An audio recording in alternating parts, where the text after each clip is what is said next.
Hello everyone and welcome to Prestige Encounters. I'm your Dungeon Master Salkos and this is a D&D campaign brought to you by Prestige Gaming Community. Before we get into the session tonight, we have a few great announcements to get through. First and foremost, a lot of the music you'll be hearing tonight is brought to you by Midnight Syndicate. Midnight Syndicate is a music production group creating goth, horror, and fantasy RPG music. You can find their music on Spotify, watch their music videos on YouTube, or go to midnightsyndicate.com for more information. If you have an Amazon Alexa device, you can also ask it to play Midnight Syndicate right now. We also have the Victor Brothers. The Victor Brothers create Celtic and fantasy RPG music that you could be using as well at your tables. They have a great YouTube channel with all their music on it, and their music is also available on Spotify. So be sure to check them out. We have a command !brothers in our chat for a link to their YouTube channel. Tonight's stream is brought to you by HelloFresh. HelloFresh delivers meal ingredients right to your door. That is fresh and sustainable. You can use our code to get 55% off your first week plus free shipping, and then 35% off your next week by using the code POG SE13807 at HelloFresh.com. You can also use our link to go and get the discount automatically applied, which is there in chat for you. The command !HelloFresh is always available throughout this stream, and it'll be over by the end of this week. So be sure to use it now before you miss out on this great opportunity to save some money on some delicious food. I've been enjoying a lot.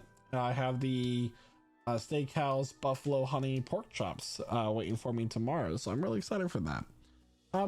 However, we also have the artists that have done the artwork for this campaign.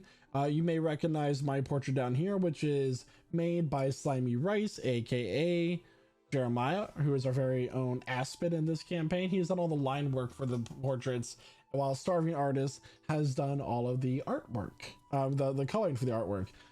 Their talents are super immense, and you can go into our Discord at pgc.gg/discord to commission them and utilize their talents like we so intelligently did. So let's go ahead and bring everybody else in to the campaign. Hello, cast members of Prestige Encounters. How are we today? No. Amazing. We also have... Hey, yo, what's going That's not... We'll fix that in a second. We'll fix it in post. We'll fix it in post, yeah. No, we're doing this live. We're doing this live. We're doing it live. We have a Charon here, Justin, who's returning as our guest. Be sure to welcome him back, everyone. Let's see here. Right. However, before we get into the rest of the show tonight, we do have a message here brought to you by Prestige Pete Peterson. Take it away.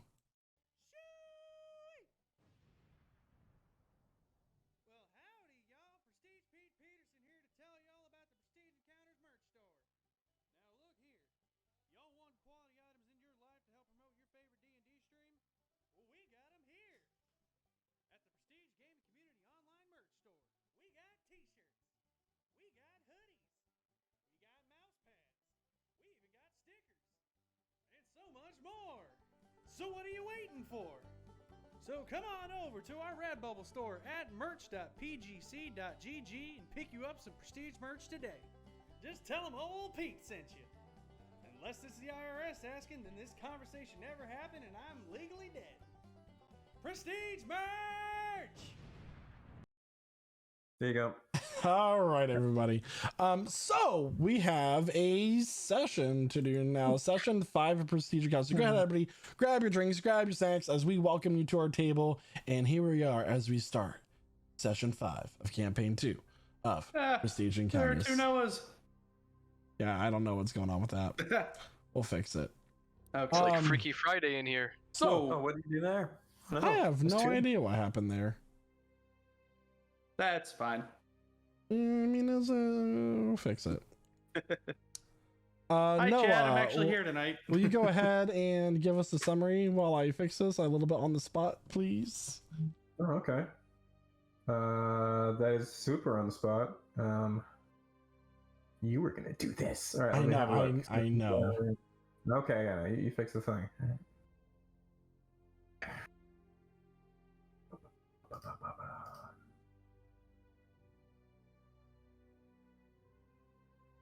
That's okay. I actually wrote out the session summary from last time. Another changeling.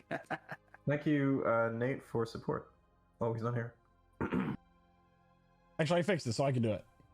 Oh, okay. Fair Yay! So where we last Yay! left off, Yeah. the now named Seekers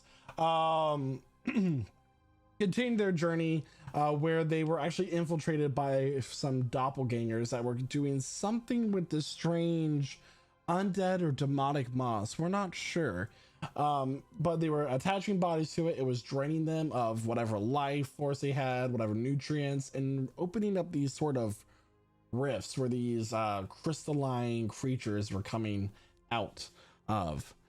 Here they found Murmur, whose party was also infiltrated and duplicated. Murmur's adoptive father passing away within the moss before he was able to be found. Zulkifli also being found and recovered from the moss, and their initial ally Albiar having some sort of anxiety or traumatic moment, deciding to exalt. From here, they decided to abandon the cave, deeming it to be too dangerous, and return back to the merchants, collapsing it on their way back.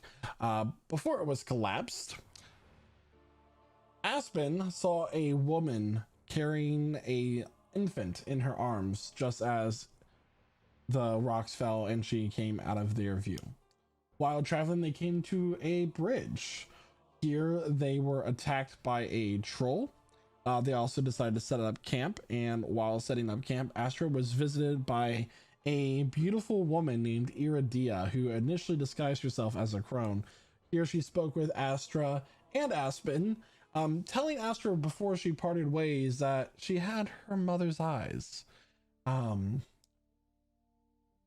while the last watch was taking place between Nazmir and I believe it was Kydro, the party was attacked by bandits. Here a fight ensued where a number of bandits were very violently killed.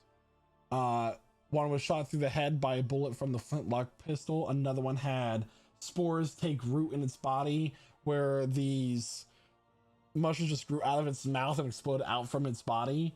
And it was just very traumatic for some of our more innocent members of the party. And that is where we last left off. So, Seekers, as you all stand there, a total of 7 bandits vanquished.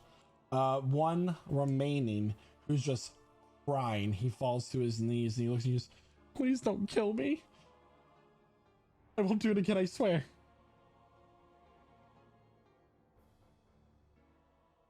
Okay. You think we should kill him? I don't. No. Oh, okay. We use him for information. Zulkifli is gonna go right up to him. Put his face near. You are done. I'm done. I swear. My family's starving. I'll It's take not his great. weapon. Just relieve him of his weapon. Crossbow ball. Just was it a light crossbow and a scimitar? Was that right? A light crossbow and a scimitar is what he had. Okay, I'll grab both. Okay. Nazmir looks at him and says, I'm sure your parents are very disappointed in you. It's very reckless for you to be out here tonight trying to hurt people and steal their belongings. If your family is starving, nature provides all of the bounty. You need only to come into the forest and hunt, not attack other people. It hasn't been like that. Many people Why go do hungry. you say that? People Is are- there not food in the forest? It's spring. It's the time of rebirth, but There is still budding nutrients. Even within the winter, you have winter roots. there's a lack. It's like the soil is not fertile. It's whatever we've had has been taxed and taken. You kill how many by now? I just destroyed them today. I said we're just here to get coin, not this. You make bad choice. I won't do it again. This gang, they kill so many that in Vernaria, they pay us to stop you. Are you stopped? He nods over to the guy who had a bullet wound in his head. That was the leader right there. You want to make right? You want me to do? Come. You follow. Okay. He gets up. I'm gonna take a piece of rope from one of his dead companions, if they are armed with any, and I'm going to bind his wrists. Yeah. At this point, you see that he has, in fact, soiled himself.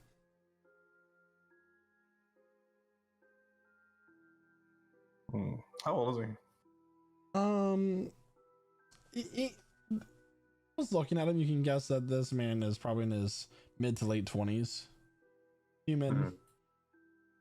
Okay. I'm gonna look around. How many bodies are on the ground this time? There are 7, plus the one merchant that had his throat slit. Okay. I'm gonna take out the burlap sack that I bought back in town. And I'm going to look sadly at Astra. I think maybe you don't watch. And I'm going to go over to the nearest body and I'm just going to take out one of my daggers and I'm going to slice the ear off that one. And I'm going to slice the right ear off of each of the bodies and put them each in my little burlap sack. Okay. I also noticed that the living bandit has soiled himself.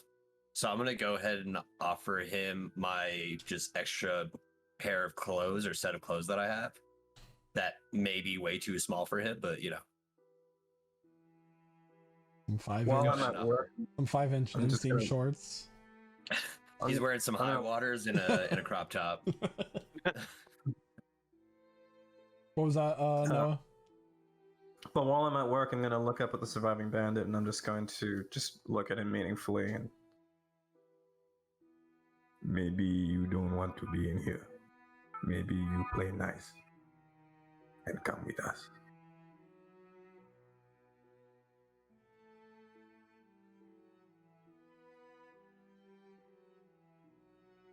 He'll just put his head down and accept the path he's now on. Cool. I would also like to take the time to start digging graves for these bandits.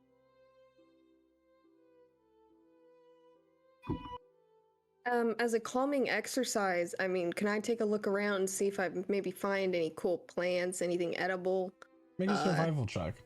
That'd be Robert nice. Willowright is going to come out from his hiding spot behind one of the carts. Superb! I did not expect you all to spring into action and dealing with them so quickly as well. It was over as soon as I began screaming. Quite impressive. I got an 18. 18. Yeah, you're looking around, you do notice that there are a few of, in a shady spot, there are these herbs that are very, very tasty when cooked with some sort of meat. You also are looking around and like see that there are a few mushrooms that Aspen has pointed out to you to be edible, that grow this time of year. And a couple flowers that when you, not the bloomed flower, but the bud, if you bite it and you eat it, it is spicy. Okay. I'll go ahead and gather those 3, sustainably so. And I'm going to bring it over to our prisoner. I'm going to start showing them to him and explaining pointing where I found it, what it is, what it tastes like. Oh, that's nice. It's very important for you to know this so that you don't do this again. Poor thing. At this time of the night, you all start to hear the very, at first settled but growing sound of singing of birds amongst the trees, as the sun is slowly making its way up into the sky. And there's just a very faint purple red light beginning to cast shadows across the ground, and as it begins to kind of creep and peek its way amongst these trees. At this point, you kind of decide that you're about halfway through with the graves, and you can all mark yourselves as for a long rest, if you so choose. Or after the fight, is that correct? Yeah. Technically, the fight would have interrupted it, but Okay. it was a very quick fight, guys. Like, it was very fast. All right. Sunday afternoon walk of a fight right there. It was really like some light activity for all of you. Just a quick question about the bodies as I'm going over them. Do Mhm. they have any other distinguishing marks, symbols, indicating anything, any banditry, any larger clan, or is it just mostly scraps? Like You see, for- make an insight check or investigation? investigation. Yeah. Sure. I can do. Da, da, da, da, da, da, da. Rolling, and that is a that's a 21. 21. So the main thing here is that they have, and you notice this while you're actually slicing out their ear, they all have a piercing that is sort of this, it's very crudely made. It's kind of like, as you touch it, your fingers turn a little black as whatever's on it is rubbing off. But it's just like this crudely made piece of metal that's just basically pressed into their ear. Oh, okay. Does it come off with each ear? Except for the leader. His seems to be made of real gold. Okay, interesting. Okay, crudely shaped pattern symbol. It's just Real gold. So it's the same just, symbol. What does it look like? it's not a symbol. It's just like a piece of metal that seems to be like shaped without a forge or tools. They make into some sort of piercing in some way. Okay. Like a stud or a ring or something. Got it.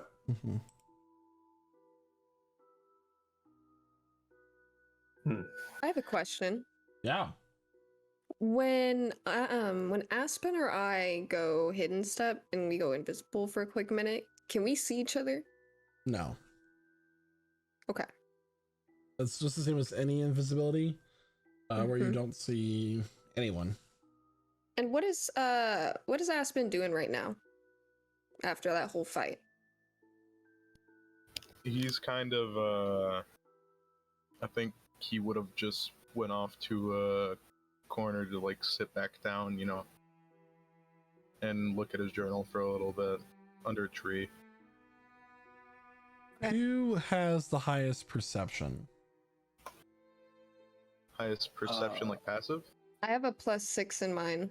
That might be That'd be like yours, passive 16. I have a passive 15. Passive 14. Mine's passive Passive 13. So who would be the 12. highest? I believe that'd be Aspen or Astra.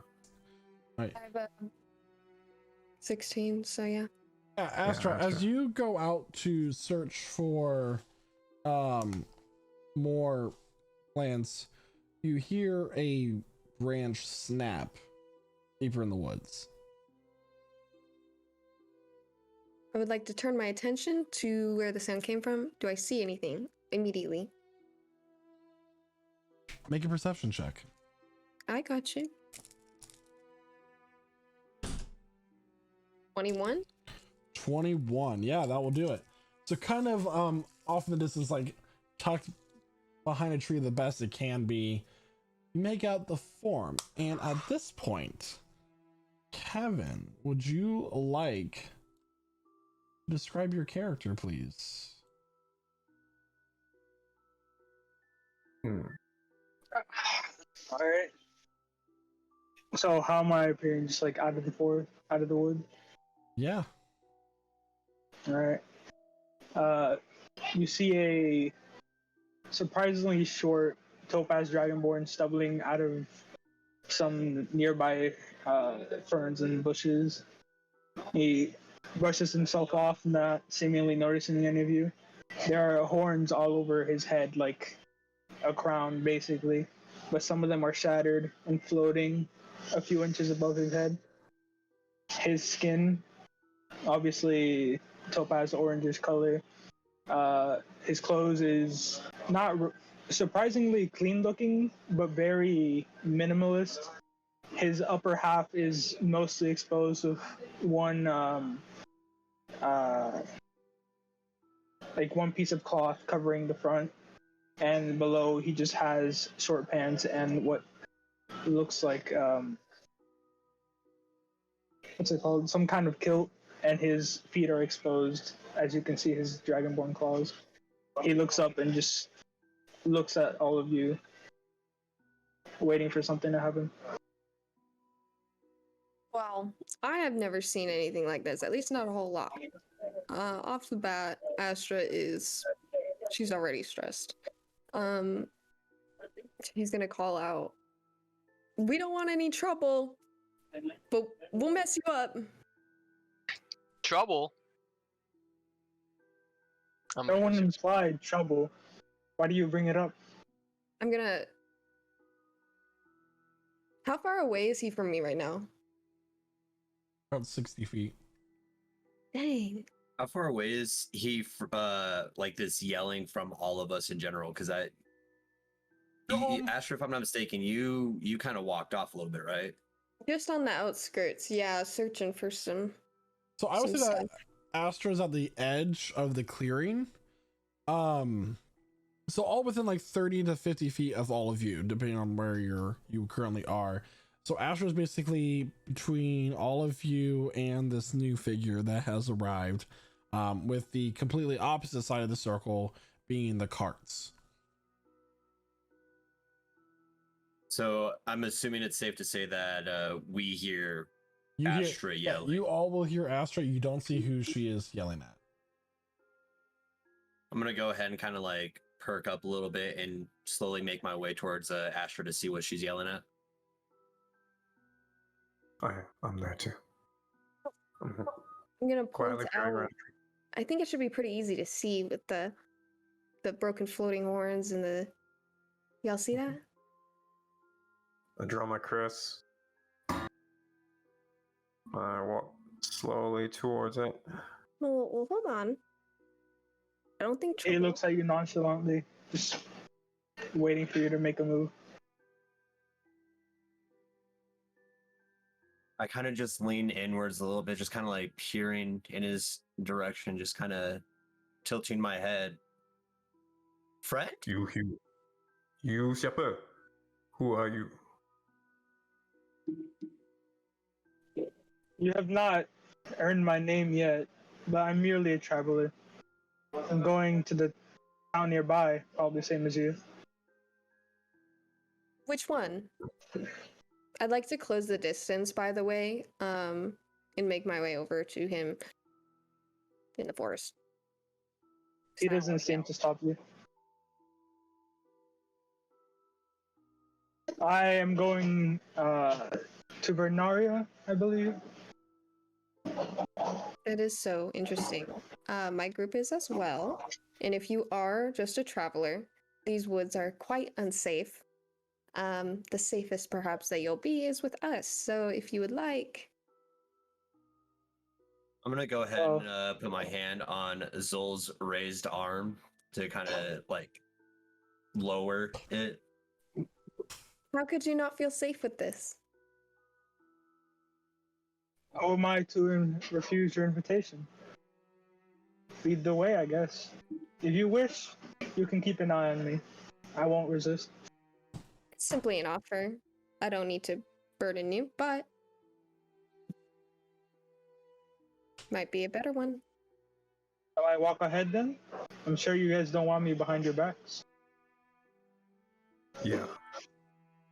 You go. Alright. He brushes himself off, taking whatever leaves are still on him.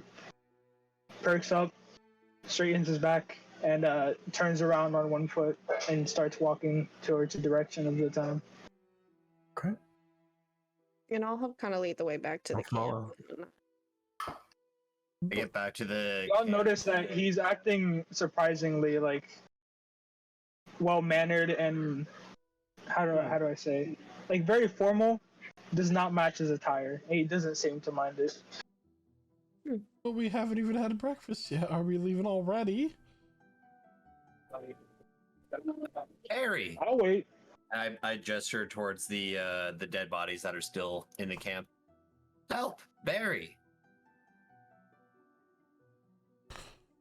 The And then I pick up on or continue digging the graves and getting them ready. I'll look at the stranger and you want to help? If you wish for help, merely ask. And I look at you, and I kind of peer you in the, or peer into your eyes a bit. Help, Barry. And I point at the dead bodies. And I'm just gonna start lifting some. What do you need help with specifically? I'm just gonna start piling them up. We just need to I think it's safe to say at this point the holes have probably all been dug. I'll do it like one by one. I'll just bring them over to each hole and. Yeah, so I pick up or attempt to pick up a body, but I'm a little small, so. And then I look at you again, still not knowing your name, and just say, "Help." I walk up to my new Kenku friend and help him out. I am also very weak, so two two people for this job is fine, right? You drag a body between the two of you. At this point, Yep. the bandit is gonna look at Astra. I could help if you wanted me to. What's your name? It's Astra. What's your name? Joffrey. Joffrey. What does that stem from? What inspires that?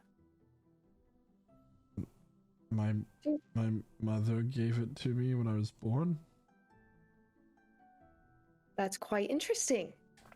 That is very curious. Okay.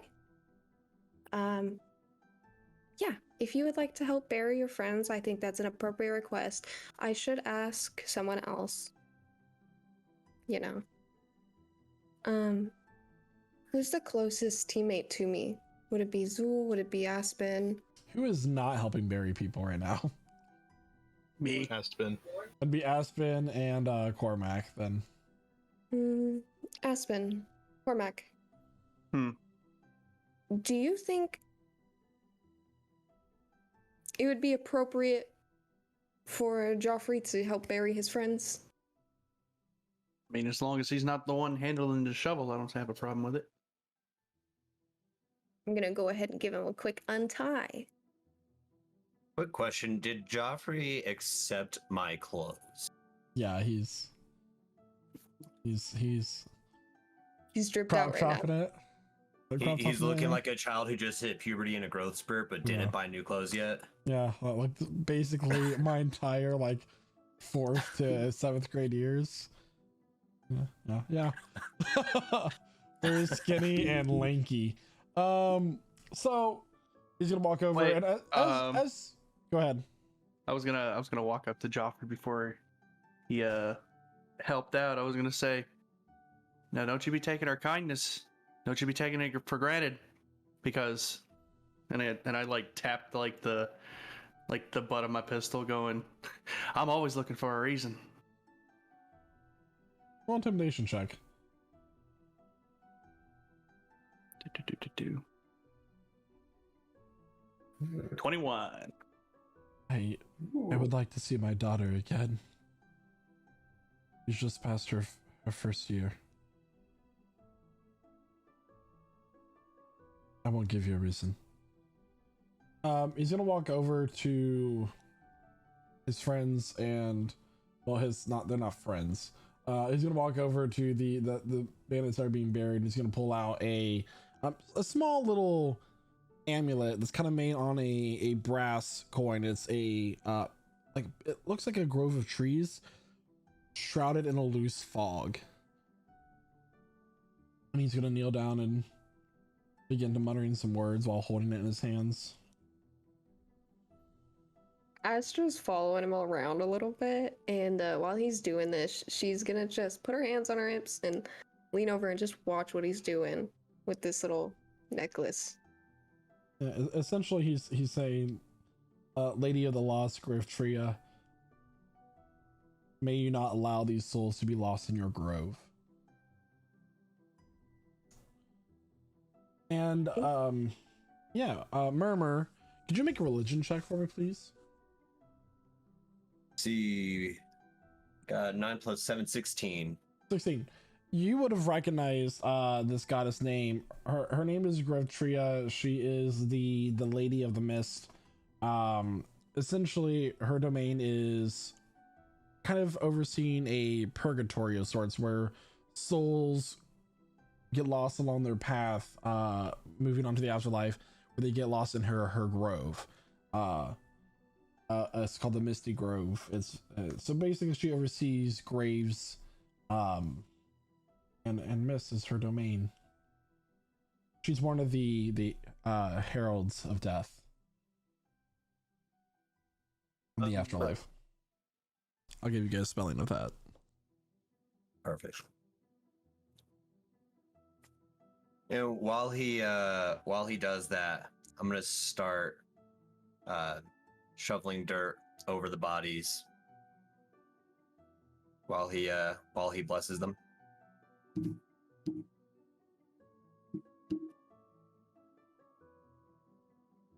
They weren't very nice, but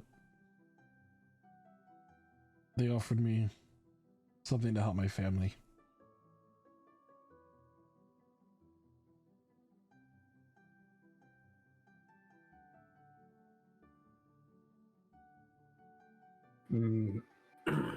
Zulkifil's gonna take out his loot and he's gonna start plucking some strings.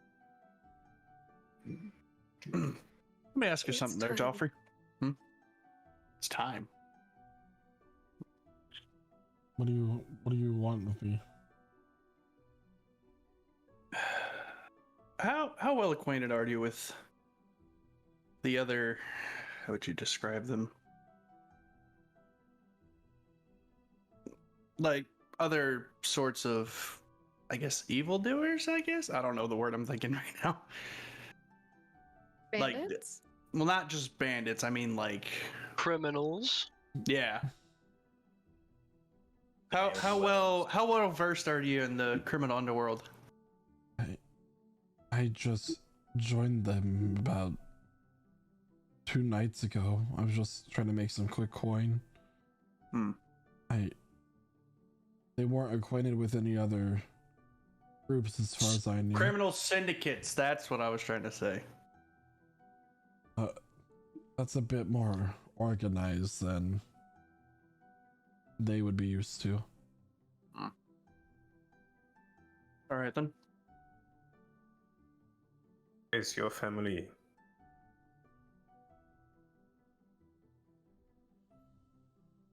What was that? Where is your family? They're at a village a couple miles from here. The sickness is taking a lot. Sickness. The plague. Yes. You see anyone else? Someone else on the road? The cleric. you seen anyone Machantu like that? Cleric of trying to rack his name, trying to think of the name. Fey Wind. No, we've been told for about a month now that some healers from Feywind were going to be coming to help us, but they just haven't. And meanwhile, we're locked inside our town, and resources are depleting. I went out through a drainage area. Huh? Maybe your friends, they killed them, the cleric. I don't know.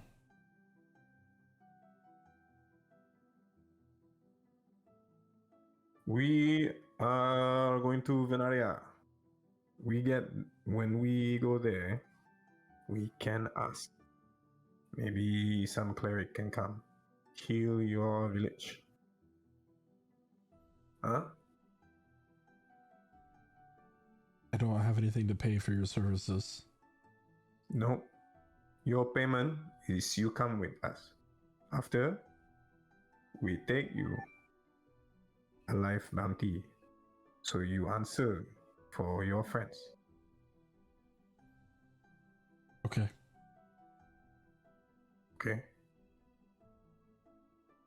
I would also appreciate your help while we travel, holding different things that I find. I have a couple baskets that you can use. I can cook meals for you as well. I'm talented for that. It's exciting.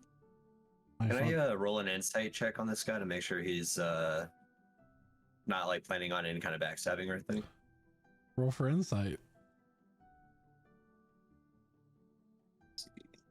I'm getting good vibes from him right now. I don't know, y'all. I got a natural one.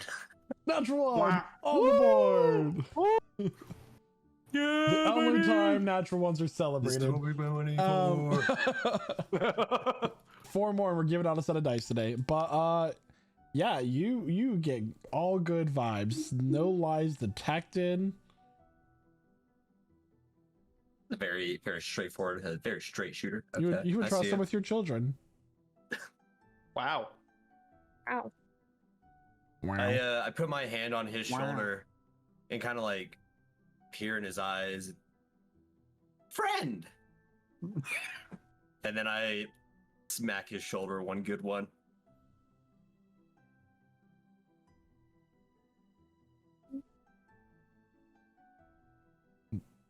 Right. As you guys all finish burying the last person, soon you begin to pick up your camp. Astra. You know, I'm wrestling with it. I'm tussling with it. I don't think I'm gonna do it right now. I have it in my brain. I'm gonna hold on to that. I'm gonna watch him. Okay. Yeah, see what it does. Yeah. Do you tie him up again, or do you allow him to walk untied? He has to hold the baskets so I can put like all my little edible finds in there. He's your shopping. Leaves and He's your berries, nature shopping bitch. Yeah. He can do that with his arms tight. Okay. Add a little so he can at least. Right. Well, off we go then. Yeah. Let's go. Stow the weaponry. Recover some arrows.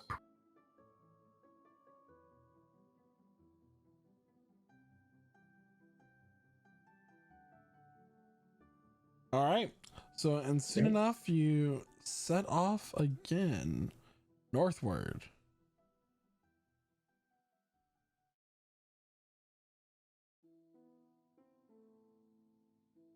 The majority of the next few hours is just a dirt road with rolling grassy hills and plains. Very rarely you'll see as you kind of get out of the wooded area, the trees become much more fewer and far between their frequency, and just it's a very clear, beautiful day with Sealnor and Alnor in the sky, showing just this combined of golden light amongst the land. It's a comfortable day with a low humidity high of 72. Like 22 in Celsius, Noah, by the way. Like, that's a comfortable day. What would So you in Canada, we speak in Fahrenheit, but only when we cook.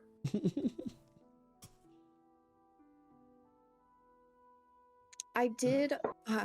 I'm glad I didn't forget the willow bark that I had drying. Mm-hmm. I'm gonna go ahead and work on that while we're traveling. Okay. So I'm gonna grind it up, do what I need to do. That's gonna be super helpful in the future. While you're all walking among the carts, Mr.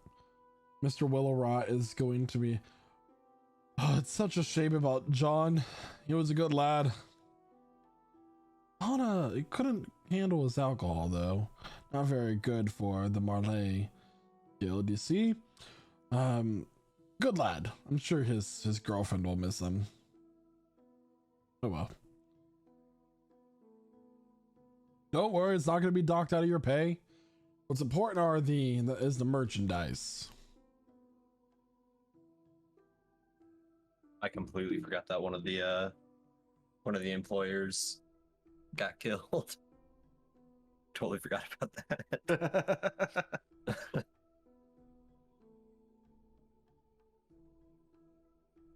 I'm just gonna be walking with the bandit though, just kind of hanging out with him quietly though. Watching him hold all the stuff I find. With about 3 days left to your journey, is there anything that anybody would like to do over the next 3 days? Astra. You can go ahead and go first. Go first. Go for it. Oh, I was going to say, so Kifley's going to keep himself to hunting activities. He's going to just keep bringing back food at the end of each trip. He's got a routine. He's going to keep taking second watch. Usually, he'll be seen plucking at his loot. And getting up very early. In fact, you don't really see him sleep much.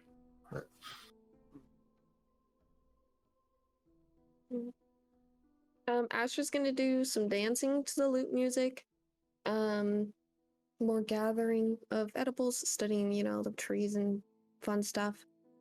But I would like to look for an opportunity where Aspen is asleep. I assume that would be at night. And I don't know if I need to roll anything for this, but I would like to take his journal and go ahead and peek at the page that I last saw, where I saw a sentence that concerned me.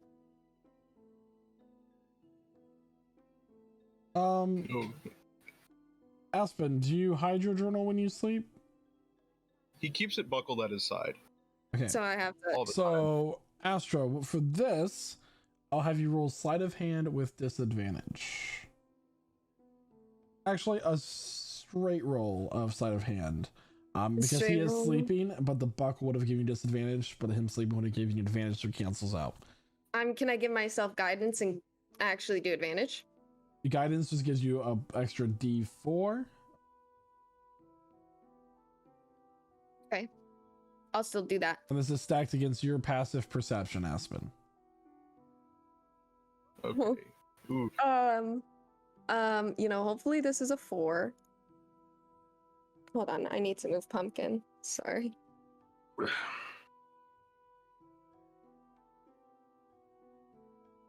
Two. So it's a 9. Exciting. What's your passive perception, Aspen? It is a 15. 15. So you wake up to Astra kind of like leaning over you. Is there something you need, Astra? There's a spider on you. Roll for deception. I'm not good at that either. Please. 13. What's your This is a passive good insight? 17. You know she's lying. He's. Yeah. Do you need something from my bag? I might have some mushrooms for a tea, lion's mane. I would love a mushroom. Thank you. Okay. Aspen's gonna reach into his bag and grab some of the lion's mane that he keeps and give it to Astra. It's really good for your brain. That's good. I need it. Gonna go ahead and make tea with that. Aspen's gonna go back to sleep. I've got a couple of things. Yeah. First of all, I guess on our first night, Zolkifli's going to go see a couple of people on this. I guess he's relaxing by the fire. He's going to see Kaidro and invite him over for a quick drink. He's going to share a drink with him. Kaidro, what like you? No, you small boy. You could hit with your fists, your feet, all that. You already a good fighter. What is this? The lightning, the cold ice also. What is this? Where did this come from? It was something I was training for a super long time, and I guess it just manifested right when I had to cry chop that guy's wrist and break it. It's your first time also. I mean, I got the hang of it maybe a day or so before that around the cave. I was feeling it. You. Yeah. Very good. It was nice though. Clap him on the back. How's about that drink though? And I'm gonna lean forward in Draconic and say in Draconic, and how is your language of the scale, my friend? He's gonna respond Draconic. About as good as you'd expect. It is sometimes a relief to speak in a shared tongue with which I have shared efficacy. Look I don't over get at used too often. our Dragonborn friend. And how is it with you, my friend of the scale? Do you also speak this tongue? I'd say I'd speak it as good as any other. Can I also interrupt this and repeat in Draconic? I'd say it's as good as any other. Oh my Because god. that's actually one of my languages that I know. Rest of the party's like, why are they hissing at each other? What is going on? Mass hysteria type shit is going on right now. Looking at this Dragonborn universe, what is your business on the road? Do you also head towards Vernaria? Let's just say I was sent here. I'm not too clear on the reason.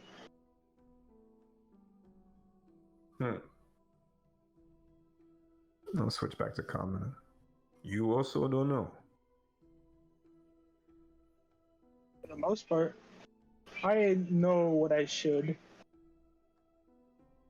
but not enough.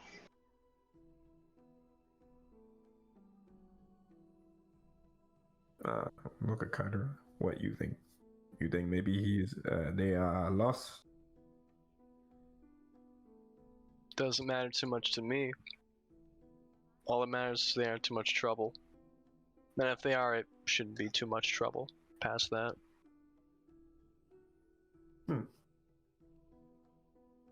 I appreciate the sentiment. If you're heading to Vernaria, you might as well just, come along with us and help us maybe, I don't know.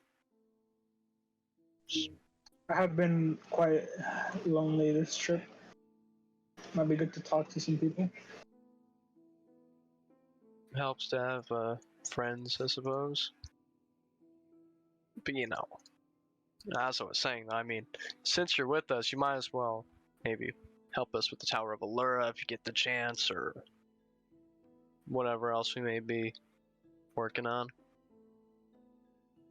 I don't believe I know what that is. It's a death trap is what it is. I mean, I will pay you to go explore it for us. I mean, no one's ever said no to some extra coin. It's real easy coin too. I have. Oh, you seem the type.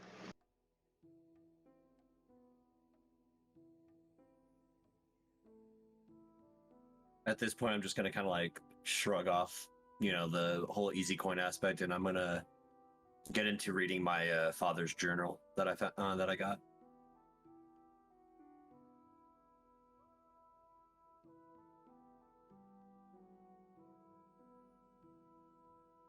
Cool. I'm gonna encourage Kyber to demonstrate his ice kick by like doing so on various stones. I'll just be like, I'll like toss a stone and see if Kyber can kick it in the air with his ice thing. Okay, alright. Just gonna lean back and just, same move as before. Ice Skull comes out the top of his foot and he just roundhouse kicks it. Wow. I've got a bunch of other ones too. Pretty cool ones, actually. I can do poison. I can do some of this and just stab somebody and put poison in their blood as well. Where you learn this? It's just something you learn when you learn to fight the way I've learned how to fight. Just copy dragons until you convince yourself you're a dragon.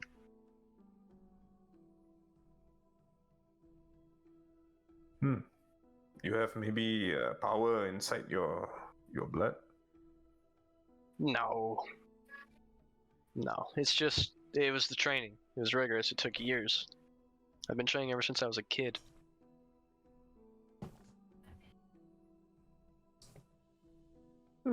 Fabulous. About time I got this strong, to be honest. It's been pretty slow. I thought I'd never happen. Change. Yeah, the change. What changed? Oh, what changed? Just a difference in my key, I guess. Something manifested. Kind of unsure about it, but pretty sure it's something you're supposed to intend to happen. I don't mind. It helps us. Anything that helps must be a good thing. You wanted to do it. Yeah. Of course I want it to happen. Good. I'm glad I find you again. Oh yeah. Glad I found you too. It's been a while since we were doing mercenary work, wasn't it? Still 5 years, maybe 8. Oh yeah. Something like that. I didn't know nearly as much as I do now, though. I don't even think back then I was fighting with my fists. I probably used to use weapons back then.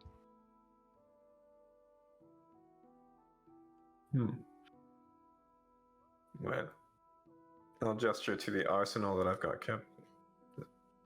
I have many. You can always borrow.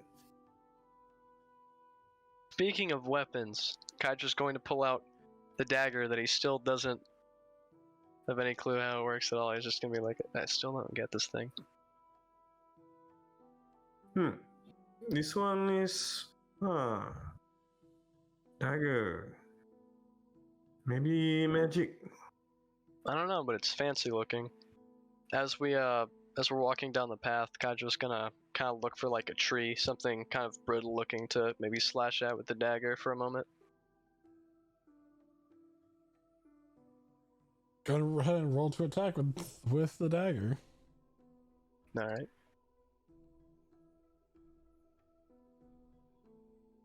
So that's a 25 to hit. 25 will hit. So as you go to hit it, it stabs it. Nothing out of the ordinary happens. It's just a very nicely made dagger, it appears, for the time being. Yeah, this thing really is cool. You don't know what that is? No. Joffrey was kind of looking up, his hands bound. dwarfish. Dwarvish.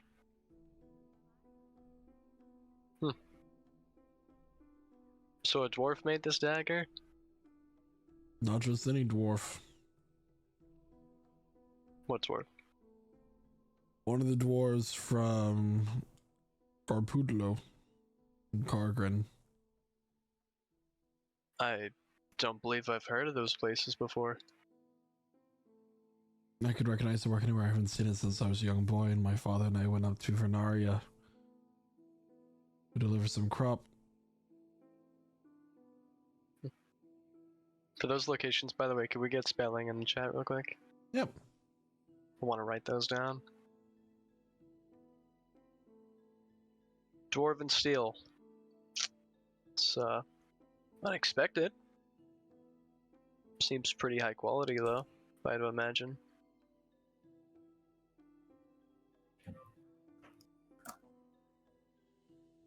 Sure, cuts just as well as any other steel, right? You would think, but I'll last the break when you need to.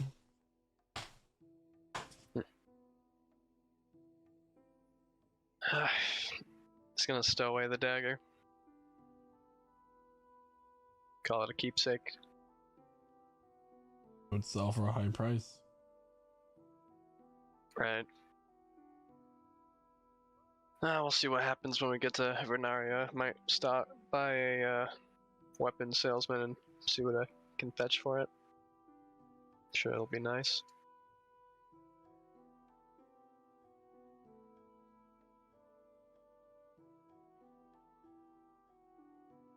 Maybe you should stay with it just for a moment. Come to you. Maybe find out what it is. Right. I don't think it's much more than a blade, but I don't know, I kind of like it. It's gonna This is- look if it's gonna start walking into the woods. Go do some hunting. Does this dagger look like made of like brass or anything? Like any specific metal besides just ordinary steel? Make a nature check. Alright. What 4. tools are you proficient in? Tools? Alchemist supplies, dragon chest, set, these tools, nothing with smithing. Yeah, Or anything like you that. have no clue. Yeah. It's probably just good metal. Good metal. Shiny. Shiny metal. Astra. I'm just thinking about it, cause didn't little Joffrey say he wanted to cook us a meal? Does he end Joffrey up did doing say it? that he could cook a meal, but he's still been tied up.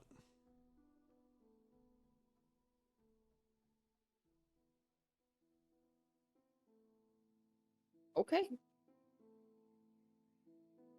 I'm not gonna untie him. I don't need what he's gonna make. Anything else anybody would like to do over the next few days? Sure. Keep feeding Joffrey. I'm gonna keep bringing him food from whatever I catch. Just make sure he's got a portion. I appreciate it.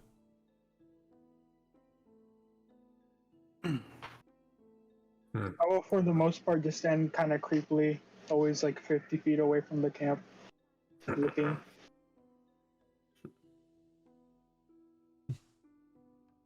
Cool. I don't get too close unless called.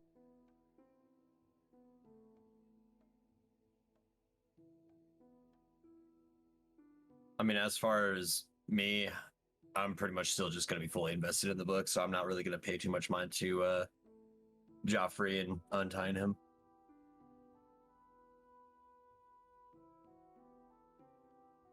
Freaking Joffrey. Okay. So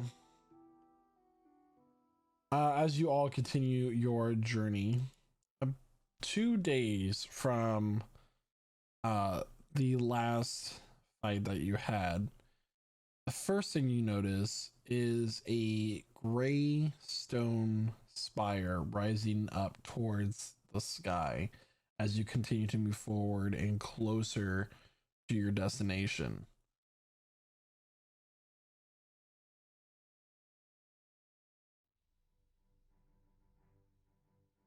It is gray stone that is the tallest structure that you have ever seen outside something built in or on a mountain.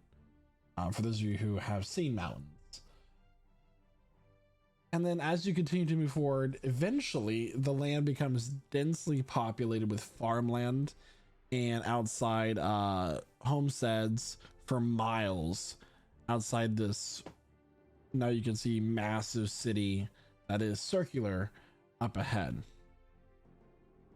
As you continue to move closer, the shadow of it becomes more clear as these very large stone walls with these strange designs and carvings into them that you've never seen quite before outside of a few members of the party become more clear and visible. At this point, the road is very crowded as people are making their way in and out of the city through this main gate that is just absolutely massive. It's almost as if these walls were made for giants to pass through.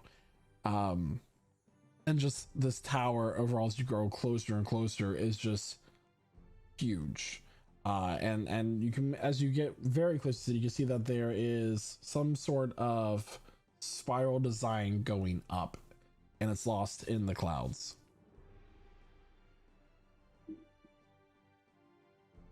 Is there anything you'd like to do before you approach the gate? I mentioned that I suppose we've been keeping an eye out for just a few any herbs or anything like that in the wildlands. Just wondering if there's anything that we might have encountered by this point. Go ahead and roll a nature check with advantage for the past couple days. Okay. I would like to disguise self. Okay. I would like to be a little elf. I don't want to be a firbolg in this town. Okay. Okay, cool. Nature check 19, sir. 19.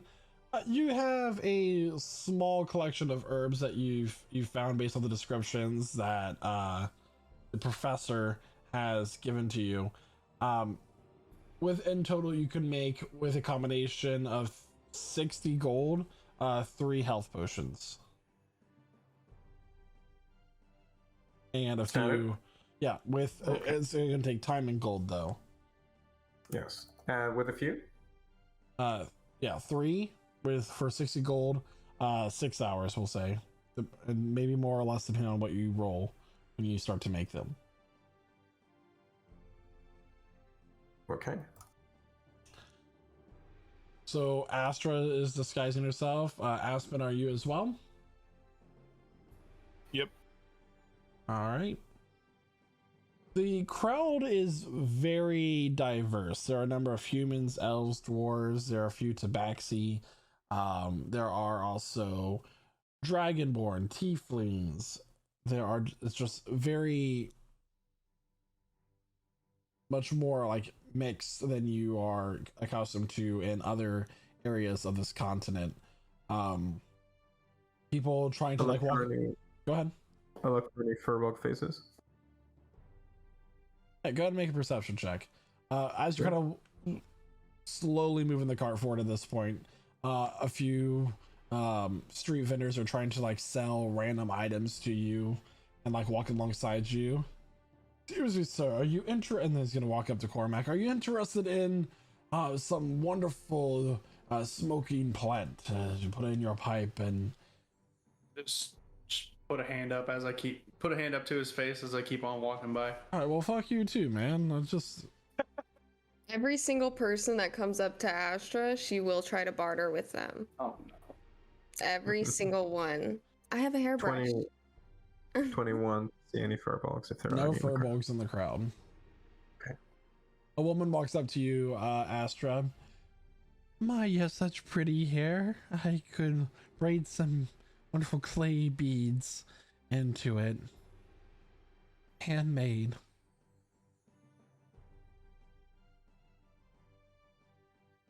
What do you mean? Now she's gonna show her hair, and there's just like various things braided into it, decor. Absolutely. She's gonna start showing off all the stuff she's made. I've got this comb. I have this bag, a basket, this mushroom. She's gonna offer the braids of hair for your comb. Excellent. That's a great trade. As she reaches for your hair, it kind of like passes through it. Oh. Your illusion in general. Oh. Yeah, I could put them in later if you just want to give me the beads. She'll hand you her shaking hand a small bag of like 6 beads. Thank you very much. This is wonderful. Eventually, Do I get anything more? that's it for now. Okay. Eventually, you all make your way to the main gate, where, as you kind of pass by, there's this strange machine with this floating crystal inside that is kind of like creates an aura amongst the portcullis of the gate. And as you all pass through it, various members running the gate begin to shout out things like magical items that you may have or anything out of the ordinary, but no one stops you. And soon enough, you all make your way into the grand city of Vernaria. Anything you would like to do? Okay. Well, first, what are the merchants doing? Are they heading in a specific direction? Do they have we? I guess at this point we'll just look over at the merchant and what now? Do we take you to there, or are we done? This is the conclusion of our transaction, and he'll toss you a leather pouch.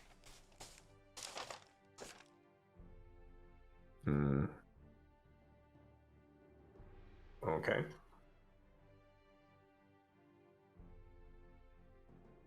Don't spend it all in one place. Let's start counting. You're gonna be there for a while. Yeah, cool. Yeah. Do they need help unloading? Or are they good? They're just starting to drive off to town. They're slowly making their way. They say something about heading to the Marley headquarters. Okay, I'll look over at Joffrey. Now, you come. Okay. The city is packed with people. There are cobblestone walkways, stalls, and cellars, and businesses all around. People are hanging their laundry between alleyways. There are people who are just going about their day, but it is just this outer area is very condensed with the number of traffic for the main gate.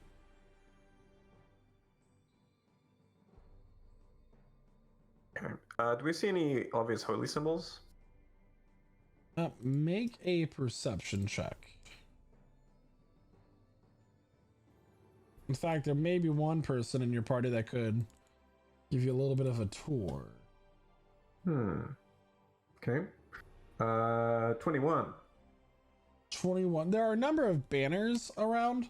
There are a few places that seem to be places of worship, but some banners that you see are a gold sun on a white banner with red flames. These are mostly on the guards walking the streets. There's also a rune that is teal and silver on a gray banner. There's a purple flame on a black banner, and these are the basically banners of the guilds. You do see one that is a silver moon on a night sky that is pointed out to you to be the Feywind Guild.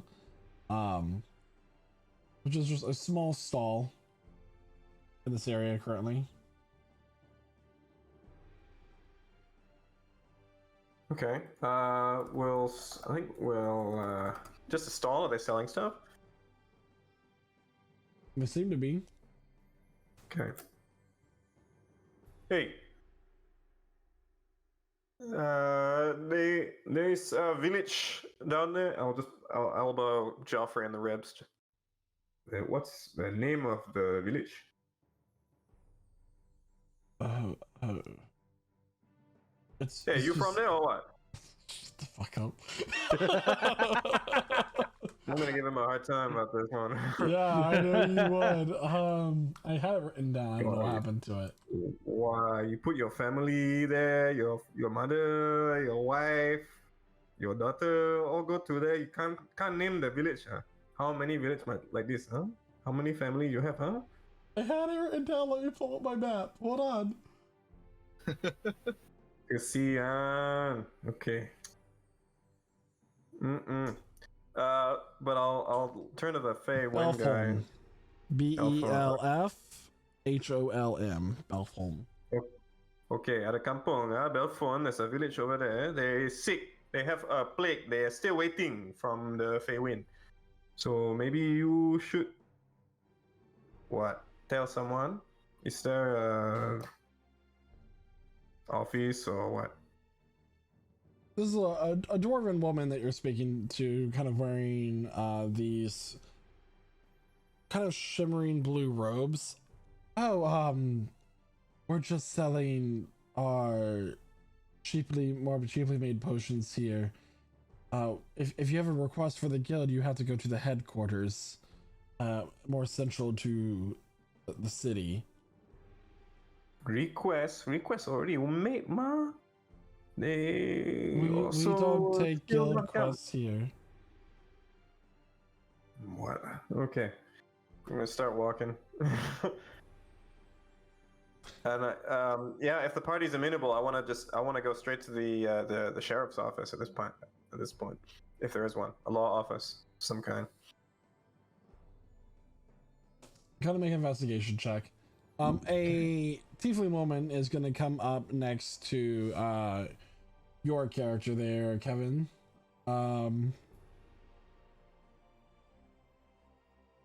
We're offering tours of the city today if you're interested. 3 copper a person. I'm merely here as a guest. If you wish to speak to the group, one of them would probably be best. And I point at the rest of you. I don't make decisions. Oh. Just gonna walk over to Murmur. Offering tours of the city for 3 copper per guest. I kind of look at her and get in close, tilting my head, peering into her eyes. And then, in my father's voice, crypt. And then tilt my head the other way. There are a few burial areas here in the city. Where? And then crypt. You may want to join the tour. We'll be more than happy to show you. Where? Crypt. And I tilt my head the other way. Getting a little bit more uncomfortable at this moment in time. It really depends on what kind you're looking for. But perhaps the Eastern District or Western District might suit your fancy. I just kind of nod and then I turn away from her. Does anyone want a tour of the city? I do. Wonderful. I'll be 3 copper. Huh? What? That's not in the clause in the beginning phrase I heard. See, that's a difficulty. Right then, and she's gonna go over to the next group of people walking through. I'm gonna offer a silver coin actually. Hey, Yes. first we go to law office. Is there one? There is a guardhouse. She points down over there, past the fishmonger, and you'll find a Solstia guardhouse. They take bounty? They take what now? They take bounty. They do pay out for bounties. You have to see the local sergeant. Okay, cool. Okay, wait. You show. And I'll nod for her to proceed, please. She'll begin to walk you all down. As you all are continuing to walk down the street, another person is going to come to you. This time it is a human man wearing these teal and silver clothing with leather over it. He goes, "You all look like fair fighters. Would you like to be hired by the Runic Knight Guild to explore the tower and collect some Noxiarium? And whatever treasures you find or monster or creature parts for harvesting are yours to keep on top of the money that you earn for exploring for us." Well, I'd like to Astra and Aspen gauge their reaction to that one. Aspen's kind of just like surprised at the, we just got here type thing. I mean, is he talking about, is it the Tower of Allura? Are we on the same page right now? Is that what we're talking about? Yeah. At this point, Okay, another yeah. person wearing purple and black robes will walk up to you. "Back off, Stephen. I saw them first. Hi, I'm representing the Aberlost Guild, and I was wondering if you would like to explore the Tower of Allura. Many adventurers make their great names there, and quite a bit of coin as well." Well, that one right there just asked us to do the same thing. He's not important at all. You don't want to be part of the Runic Knight Guild. They are not the best, unless you like to sit around and enchant items all day, Stephen. Well, what do you do all day? We like to explore the mysteries of the world. Rune research, we're historians. We have libraries and knowledge of the world. I'm just gonna look at Aspen. Okay. Mm-hmm. You said you have knowledge of the world. Now, before you consider joining the Aberlost Guild, maybe you're more interested in Jokul, or fishermen and hunters, but also are interested in the Noxiarium ore here in Tower of Allura. Perhaps we could offer you some employment. Why don't you all work together if you have the same interest? You're funny. He's gonna like clap your back, but like he's gonna hit like your lower back, like almost your ass because of the illusion. It's difficult for him to gauge where the real parts of you are. Yeah. I'm actually quite interested in the one with the black and purple robes. And they said that they were historians. I'd like to grill them on that. So how much world history do you know? Oh, well, I mean, as a member of the guild, starting out, you don't have much access to the libraries, but once you move up in the ranks, you get more and more access. But how much do you know? Well, you see, I'm still on the recruitment side of things. And as you're kind of like looking around the whole party, you kind of see that there are a number of these recruiters hitting up anyone with weapons at their sides. Kind of almost desperately. Get me out of here. Kind of like when you pull up to a used car lot the first time and a bunch of guys just come out and start talking to you.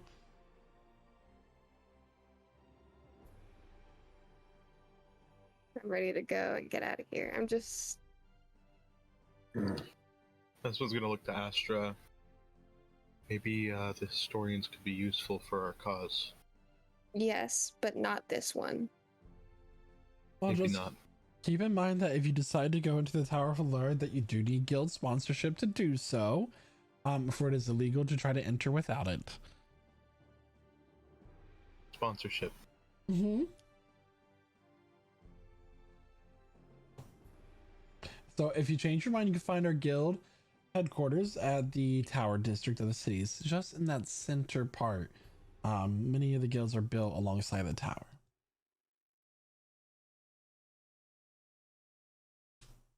Okay. Don't forget about Jakul. I know I made an impression on y'all, so I hope y'all join us instead of Eberloss. Bunch of nerds reading books all day is all they are. What's wrong with books? Oh, nothing. Books just tickles your fancy. There's nothing wrong with it at all. Just I prefer a good old fishing pole in my hand. To each their own. Indeed, I would. Right. Anyway, he's gonna walk away.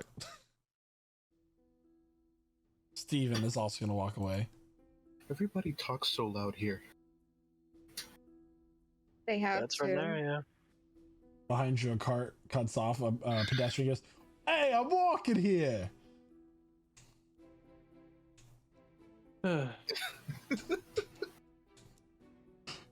Let's just get to that law office quick. Too many people.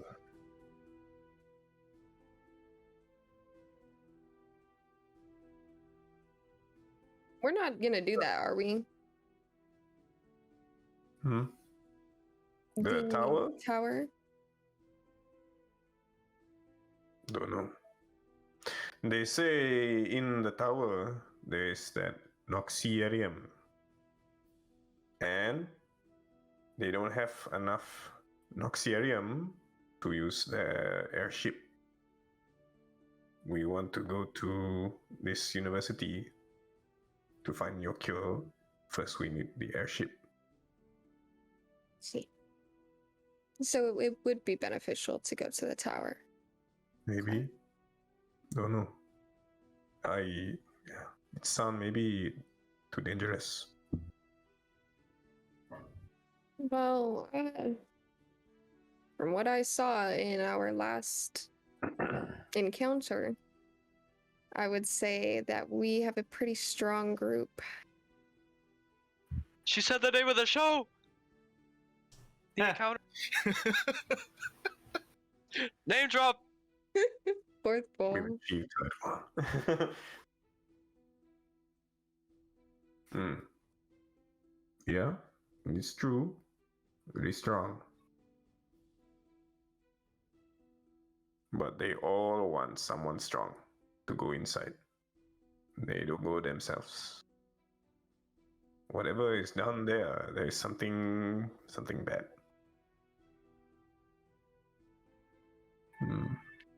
I am curious also. Maybe we go later.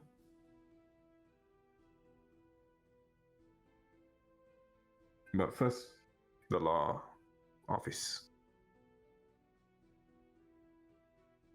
So kind of pushing your way down the crowded street, a number of these buildings just like very closely built together.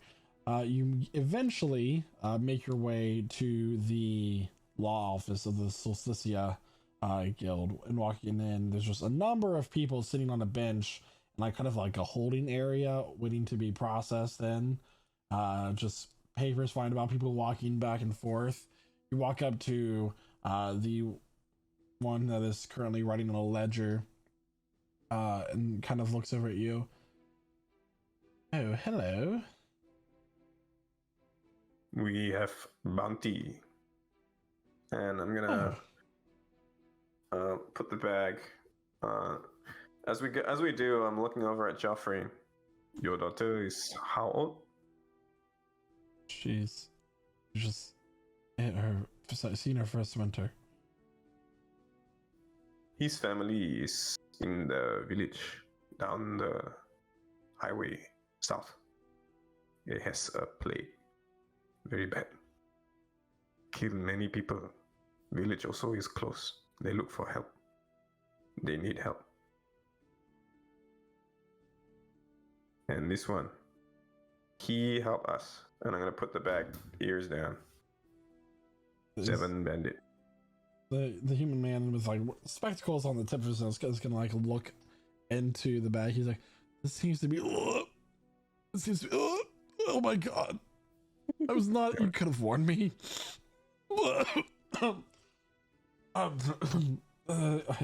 many's in here? 7. 7. Okay. These were bandits, you said. I'll look at Joffrey. Yeah. Okay. Well, one moment. Oh my god! It's like when I see people drinking milk. Oh. Step down from his podium. Come back. Go down a bag, very large bag, kind of like hits the table with a loud sound. The office like stops for a moment and continues on. 350 gold.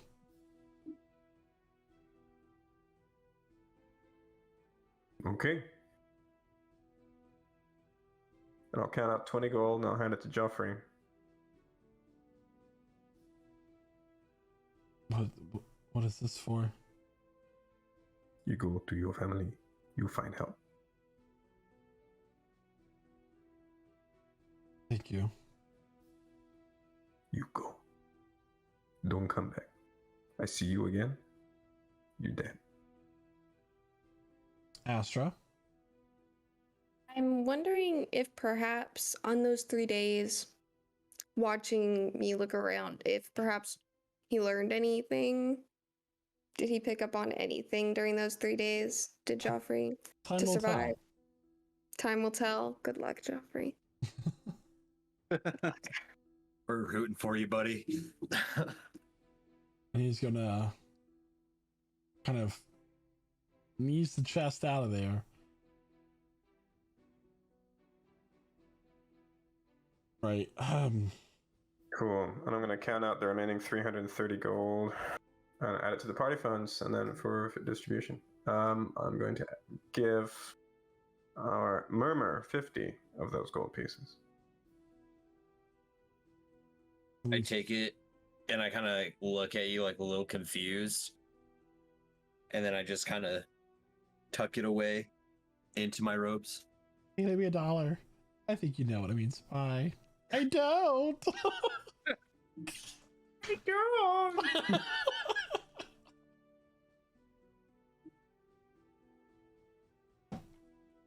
Yeah.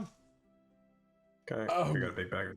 Well, luckily I haven't had lunch yet, but if you're interested in any other work, there's plenty to go around. Most of the adventurers and those not really affiliated with the guilds are going into the tower. So a few things outside the city are stockpiling up.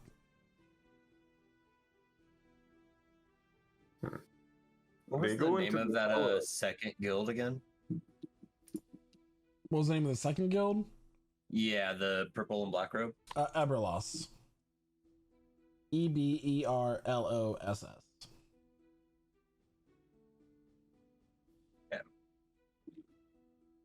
And there's a total of 7 guilds. There's Solsticia, which and Jaden can give you the spelling of all these.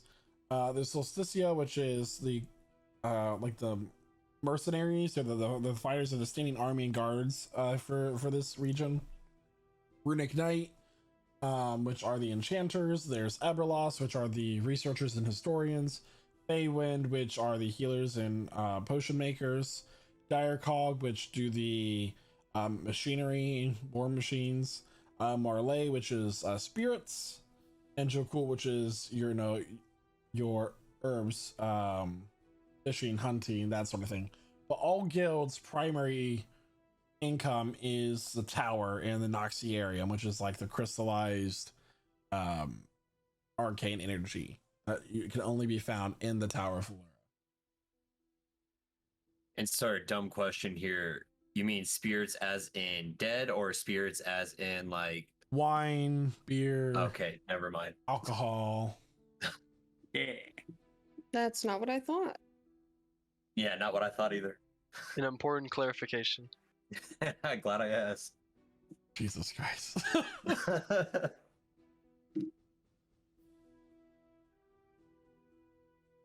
I want to drink some ghosts. What time is it right now, approximately? It's about After midday. we got that. Okay.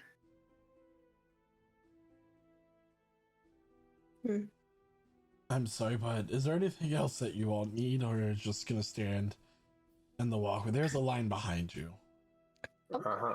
As Aspen's just like standing there, you just hear like a little muffled noise from his hat. I'm working here.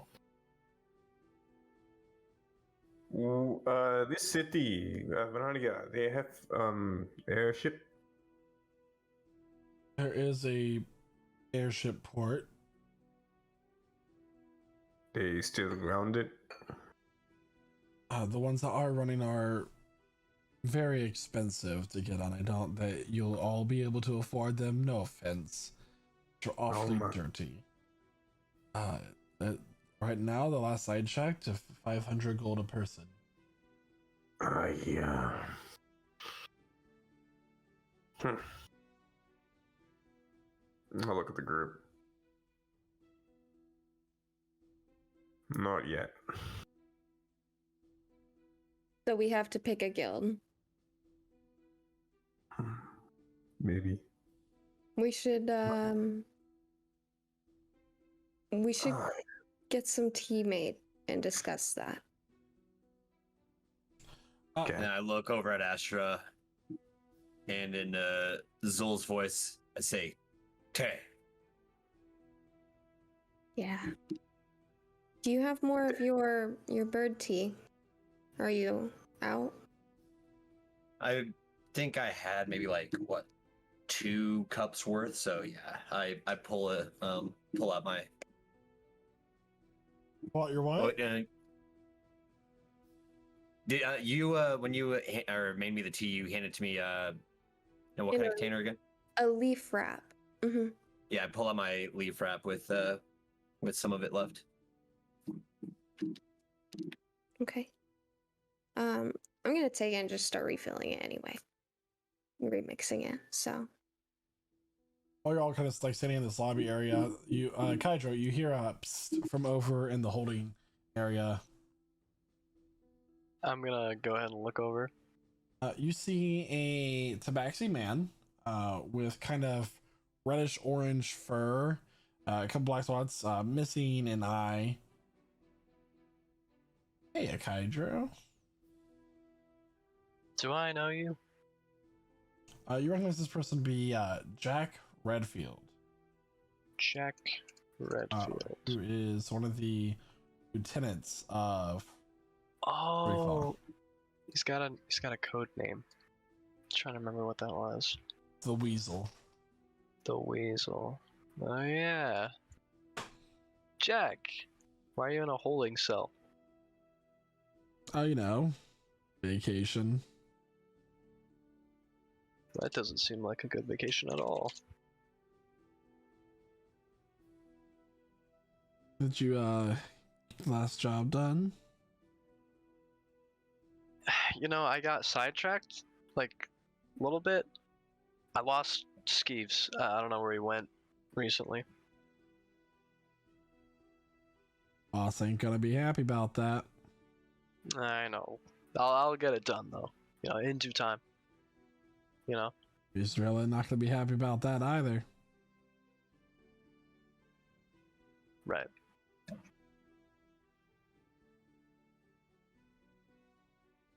So how long are you in that cell for, huh? Till I bust out. You know, I could bust you out sooner. Yeah? Yeah. I didn't know better, Kydra. I think you're flirting with me. Ah, well, No, I'm referring to a jailbreak. If I could read, I would compare it to one of those saving the princess and the dragon stories. But I can't, so. Well, yeah, maybe you should figure out how reading works. Anyway, though, kind of just gonna look around for any guards. Anybody? There's a lot. This is the guardhouse. Okay. Any in the immediate vicinity, I mean? None right next to you. Okay. I don't have any thieves' tools on me, but got a pretty good dagger.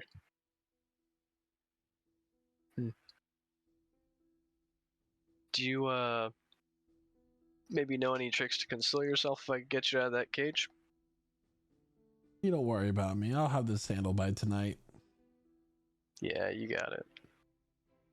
Alright, I'll see you around then. Kind of just gonna go on his merry way.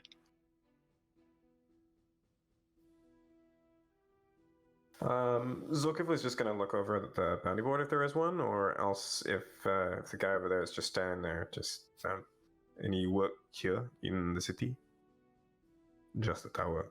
I mean, could always check with one of the guilds to see if there's anything that they would like you to do. They are both the economy and the government here.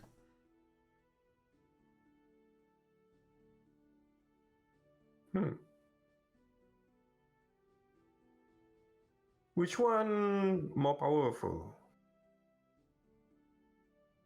Well, right now, one of the ministers from Direcog.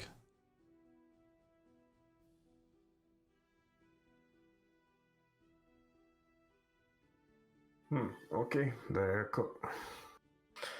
I'll walk away.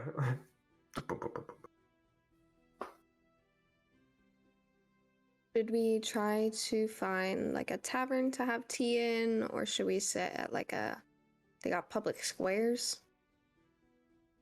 We've still got a guide, right? We've retained her services. We paid her a lot more than that. Yes. Where is she? You've paid her a silver for now.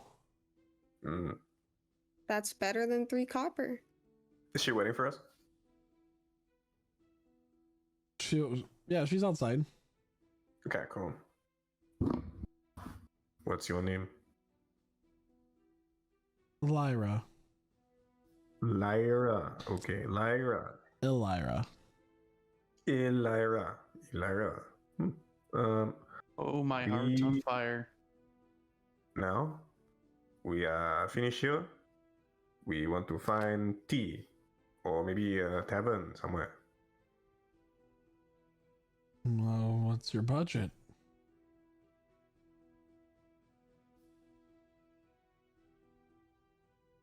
Small.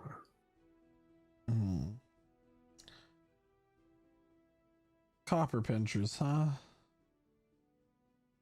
Okay, well, we could go to the Western District, here in the city. That's typically where the more impoverished live, but, might find a couple affordable establishments there.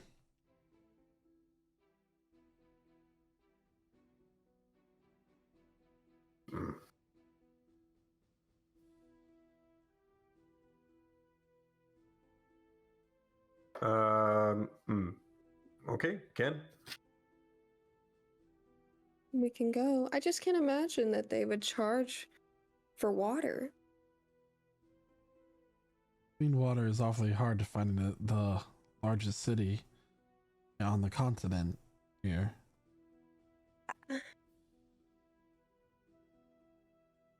I've already talked about it before. This issue could be solved with the proper infrastructure, the proper techniques and care for the environment. If you care for the environment around you, it will care for you.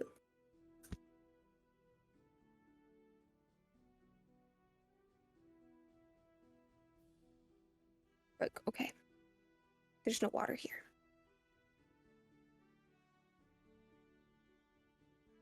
Anyway, or we can go to the Eastern District where it's more moderate. If you want to treat yourselves, the Northern District and the Marble Square might be something along your fancy. There's also a few bathhouses and places to clean up as well. If you want to see some of the more better gear, we could check out some of the guild establishments and shops where you can buy better equipment or food or... I have a question. Mm-hmm. Well, it's for her specifically. I was gonna ask her. Where exactly do the dire cogs operate out of?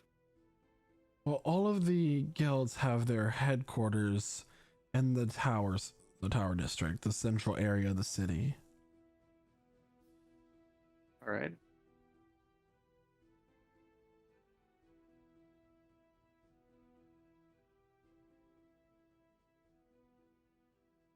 Plus D. Okay. So I'll start taking you over to the Eastern District, the more moderate one. As you all travel from the south to the east, the overall crowd gets thinner, not as crowded as the front gate, but still very populated and busy. So as you continue to move forward, and at this point you start to see a few shops. There is a butchery, there is a clothing shop, there is a group of dwarven smiths working at anvils and metalworking, that sort of thing. And along the, oh my god, the word is some bastions of the wall, there are just these massive machinery, pieces of machinery that all have like this central containment area, the Noxiarium that you've seen as well. It's well fortified, it's well guarded, and for the most part it is relatively clean as far as towns and cities go. There are lamps lining the wall that don't have wicks and oil in them, but rather very, very small fragments of the ore. Here and there, a few of them are empty. But overall, very, very nice. At one point you watch as a cart that's kind of driven by steam goes past you without horses. There are also a number of buildings with very large gears turning out their side as well. Steam sometimes billows out from the streets from whatever craftsmanship is going on there.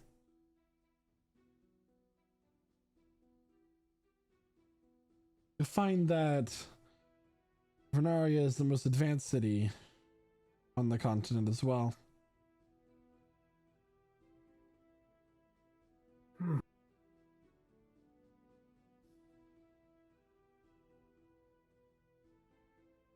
Yeah, I'll point out the horseless carriages to Aspen and Astra, just noting that they probably haven't seen anything like this before. Complete awe. Just like, I'm kind of hiding behind Zol because this is definitely a lot more than I've ever seen, and so I'm a little terrified with all that's going on right now. Aspen's gonna instinctively, when he sees that, cast Detect Magic. Yeah, it is magical. There is a gnomish man that is driving it with a number of levers and pulleys. It's not, like a vehicle that we would see.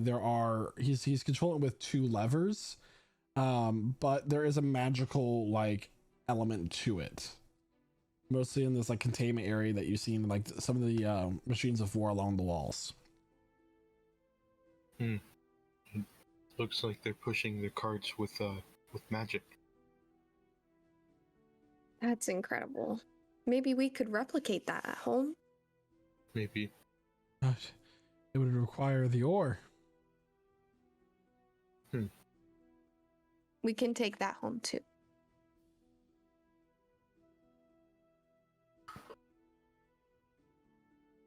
The reason why it's so crowded on this particular disc because we expect the tower to replenish itself within the next few nights on the full moon.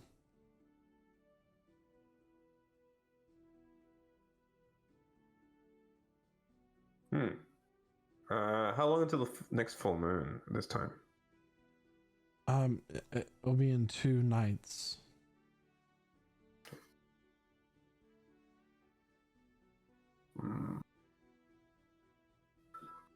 Okay, cool. So Kifley is going to be looking around and frowning and looking up at the tower. Any sign of the airship port from here? So as you continue to move along the eastern part of the district, and it gets nicer looking, you do see as this large wooden hall kind of begins to peek out from behind the tower, and these it almost is like there's a front and back with large crystals hovering in the middle of these rings that are glowing brightly as this ship floating through the air begins to move off in the northern direction. And it's almost like it sparkles as the sunlight catches it, and as you all watch it drift further and further, become more distant in the sky, eventually it's lost in the clouds.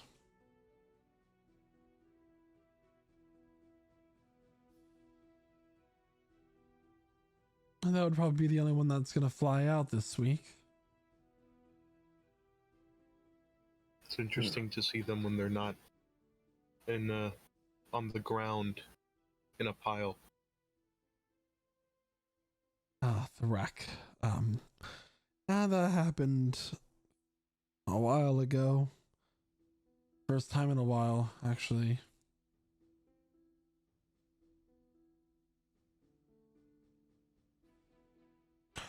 No worries. There are many adventurers, many teams.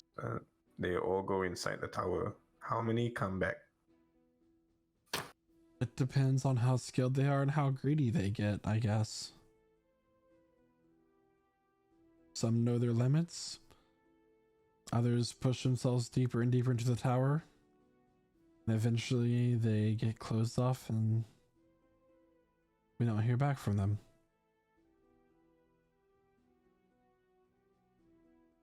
Always looking for more. It takes a few weeks of preparation before a team is truly ready to explore it. They have to stock well on supplies. They might not find rest often there. Sometimes they hire someone to carry their supplies for them, or someone who's been on the first few levels of the tower and knows that landscape. And then sometimes we also see teams fighting each other or as well. There's no guards or law within the tower. It's just primal lands, I guess.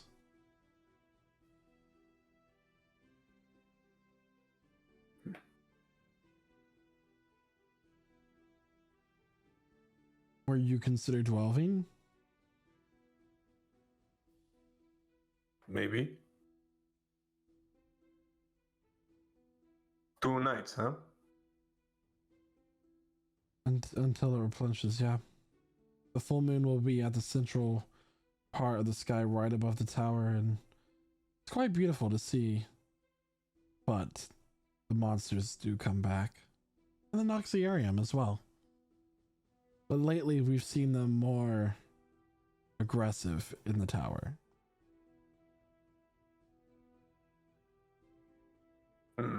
More? They getting stronger? I mean, much like wild animals, sometimes not all creatures are hostile right away.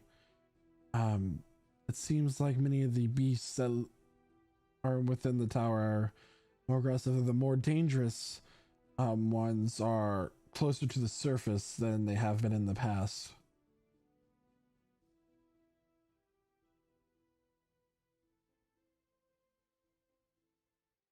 No one has made it that far down the tower to truly knows what's the cause or what's at the bottom, if there is one.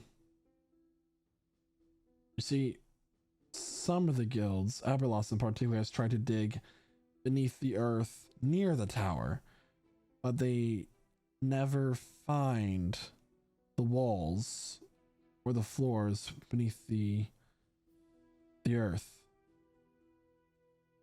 It's interesting.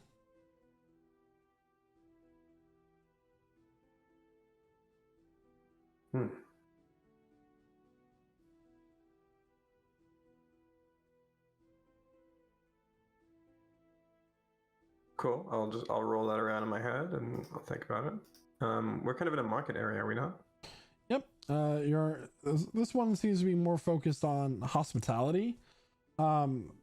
There are a couple restaurants, and there's one in particular. It's a white stone building, and they have kind of a patio with an awning over it, as people are kind of like sitting here and dressed decently, enjoying some mid-afternoon drinks and small plates. A woman comes over with a small cup of some sort of pudding or custard, and on her arm she has this very tiny dragon creature that breathes fire onto it briefly and kind of crystallizes the top of it for everybody at the table for them to enjoy, which they take their utensils that they eat with and crack the top and begin to enjoy their custard. It's quite elegant and nice. It's the thing that, you know, poor people will think is super fancy.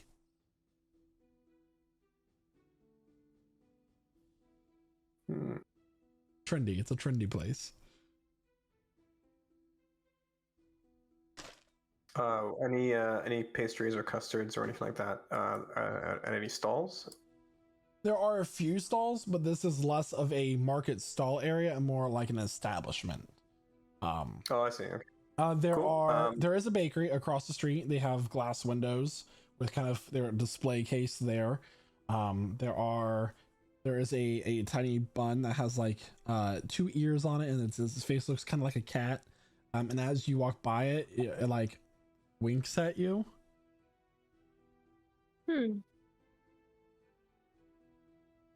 Are there any fish markets in this area? Make an investigation check as you're kind of looking around. I'll go in and buy 7 pastries. Sure. I got 18 on my investigation. Is there a particular pastry that you're looking for? Anything savory, if there is anything. If there's a curry puff or anything like that, like Zol's going for that. Okay. Can I actually go into the bakery as well? Mm-hmm. And this won't go very well, but I'm gonna try to barter with them, see if I can get some yeast, you know, so I can work with the bark flour I made. It's gonna be interesting. So we'll get to the bakery thing. There are no fish markets in this area.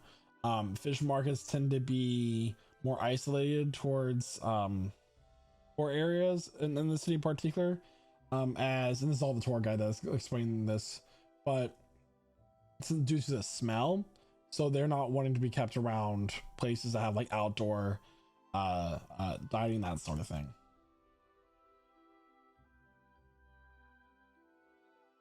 Okay. So Zulkifli and Astra walk into the bakery. Is anybody else going into the bakery? Aspen will. I'm gonna join them. Kydra will enter the bakery as well. Let's go. Bakery episode. I will follow awkwardly behind. Yeah. So it is quite busy, and there are, first when you walk in, there are trays that you can like pick up and just grab that you want and to pay for at the end. And as you kind of like there is a display case with a number of like things that require it to be chilled. There's just ice at the bottom of it. They kind of like there's a bit of condensation on the windows as well. But there's a number of cakes. There are fruits that are kind of caramelized on top of like baked cream, like a cheesecake would be. There's a few like pastries that are baked like pie shells with like strips of sausage or other sort of meat similar to that that is baked into it. That'd be more like salty, savory sort of thing. There's nothing in here in particular that's made with spices as like as sort of spiciness goes, or curry. But there are a number of just delightful treats. Some of them like sparkle with a kind of opal-like luminescence about it. Some of them have a few more like magical aspects to it, where just like it looks very nice, or they're slightly animated, that sort of thing. Oof. Are there any just like straight up loaves of bread? Yeah, there's bread here. There's many different types of bread as well. There's your croissants, there are baguettes, there's rye, there's honey wheat, sourdough. I'll buy like a dancing animated Danish. Just staring at it. I don't know how much this thing costs. Yeah, that's about a gold. That's a gold right there. That's a gold piece. Yeah. All right, so that's a gold piece. I'll put a gold piece down for that. Yeah, there is a cake that's kind of like iced with blue and white icing that has like a little ship on it that's like sailing around the icing, like the ocean. Cool. Well, I'll hand the dancing cookie to Astra. I figure she'd probably get the most kicks out of it. Thank you. And I'll get like I'm looking around for something that might be suitable for Aspen. I'll settle on like a gingerbread thing, and in fact, I'm gonna get just a pastry, kind of a croissant or something like that for one of each of everyone else, including myself.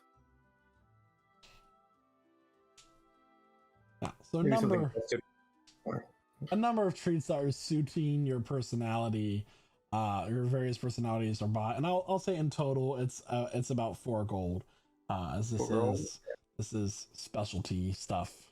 Yeah, Zolkifli comes out with treats, gives them out. Very stern. And I have a meat pie. Yeah. No meat. Oh, they have meat. Oh, They have. I thought they had like stuff Oh, they with do. meat Yeah. baked in it. Yeah, that's what I got. I got a meat pie for me, and I'll hand one over to our Dragonborn. But friend. they're hand pies.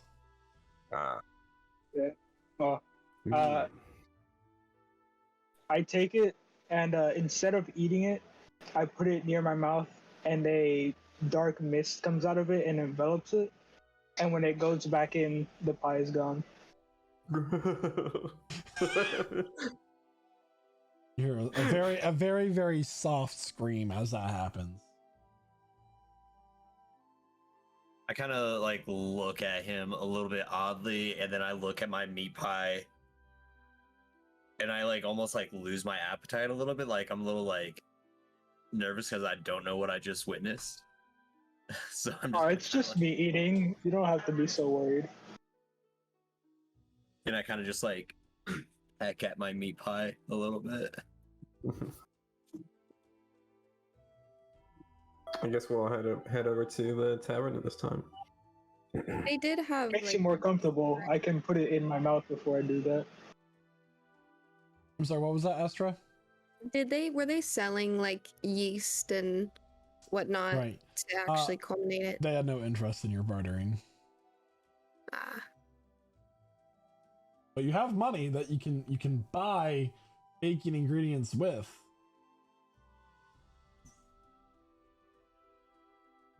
Did you want to? it just doesn't feel right. It just doesn't fit my. It doesn't feel right in my heart. Like, Okay. no, I'm good. Okay. So as you all sit there and begin to make your way across the square to the nearest tea shop or tavern, that is where we're going to take our mid-session break. Hey, so everyone, we will see you here soon. I hope you're having a great time so far. If you have not already, hit that follow button.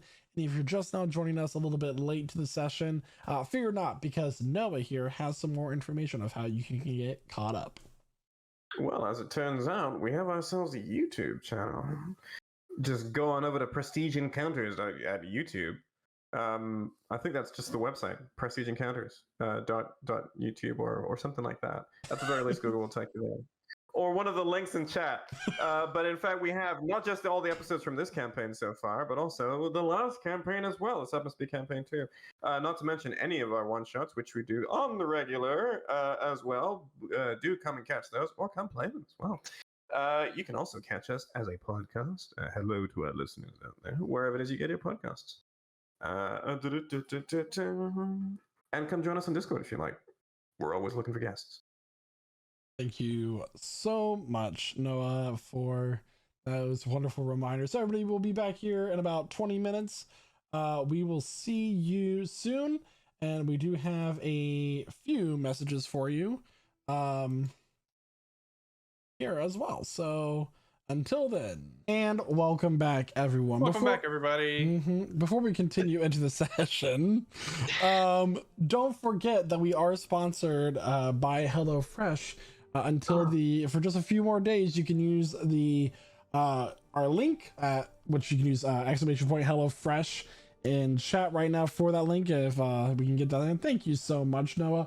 Or you can go to hellofresh.com and use the code POGSE13807 to get up to 16 free meals plus 3 surprise gifts across 6 boxes.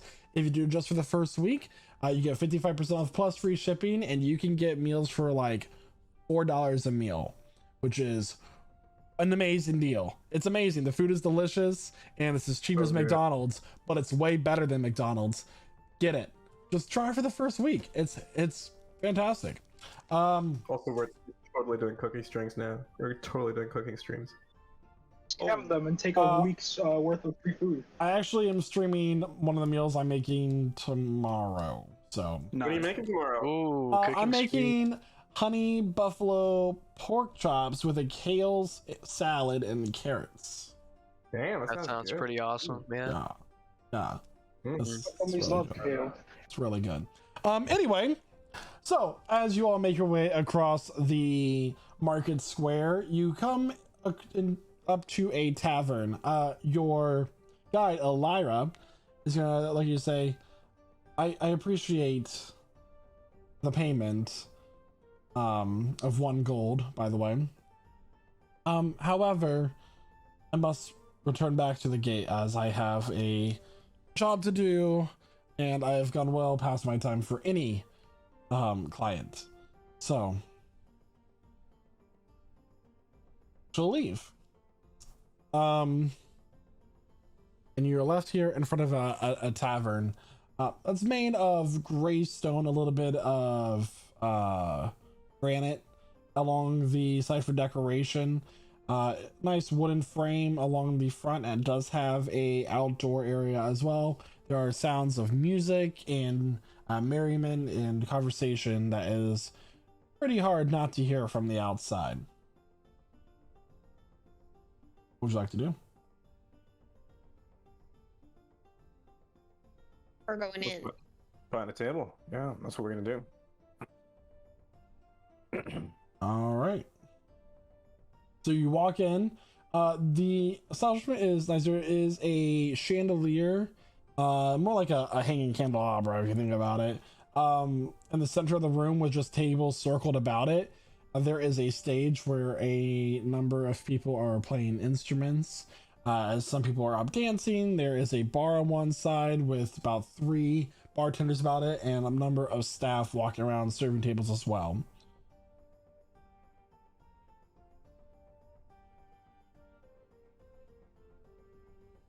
Is there a table that's far away from anyone? At least as far as it could be? Make an investigation check. Okay. Let me go ahead and see here. A 3. By the way, I look really lost right now. I'm just looking around, not recognizing anything. There are a lot of tables. None of them seem far away.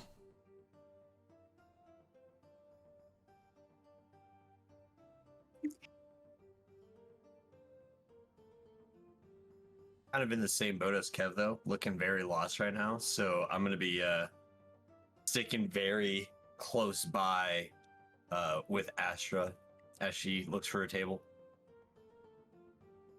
A human woman walks up to you. Oh, hi. Just sit anywhere or stand anywhere. Just if you need something, just let me know. It's quite busy, so it might take one of us a second to get to you, though. Right. Are there any free tables? Well, there's some. She points over to the side against the wall. Well, there's some over there, and she points back to a corner. There's one back there. There's some up on the second floor as well.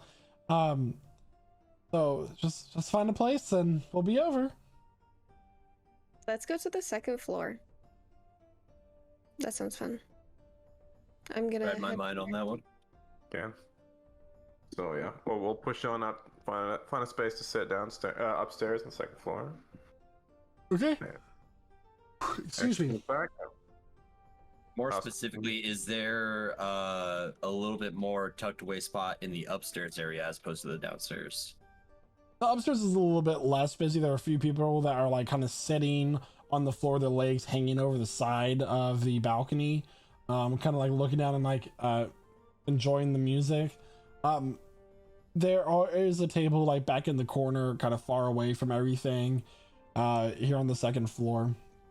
Gnomish woman walks past you, just kind of like steps on your toe there, murmuring, "Oh, excuse me," keeps on going. I let out a little squawk in pain.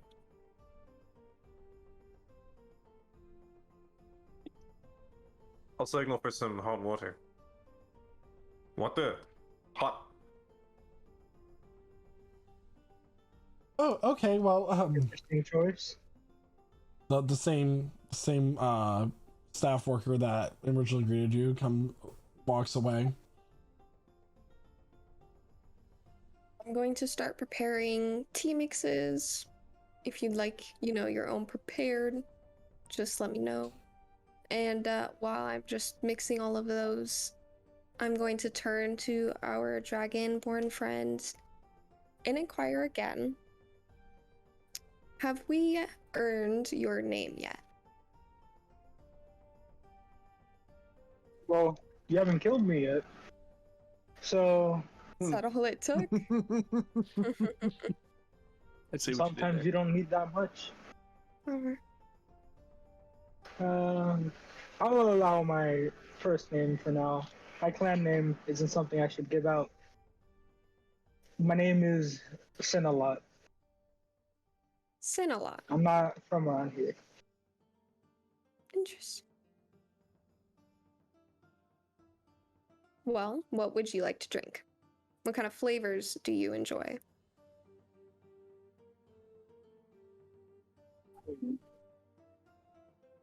I usually enjoy more muted drinks. Don't like anything strong, but I'll try anything. If you wish, you can order something or give me something. An earthy type of texture. I see. Okay. Another question I have. What guild are we going to choose? I think we are put in a position, at least in my opinion, where we are going to have to go into the tower. But we can't go without a guild sponsorship. So, my vote is for the banner with the moon and the stars. That is my favorite. The Fey Wind, I believe. We should talk also with them. Find out about the plague. Maybe they can help also with your people. Well, yes. The one in the purple robe said something about having to rank up in order to gain knowledge. I assume it works the same in every guild, where you have to put in more work to get access to the resources, so.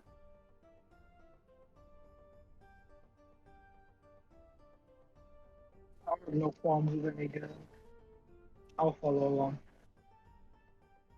The staff worker comes back and sets down a bottle made of a green glass with a cork in the top, and she like kind of pops it up and sets down 7 glasses. I know you asked for hot water, but someone had this sent over to you. What is it? It's wine. Cormac's gonna go, don't mind if I do. Zulkif was gonna push his a little away. Wait, what kind of wine is it though? Is it sweet? It's mulled wine. It's So- free.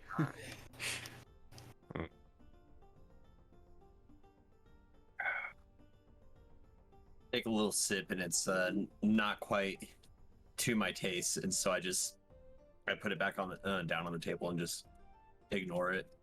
I hand mine to Cormac. Pour a glass and like point it at Aspen and be like, what about you, Aspen? You seem to enjoy the drink.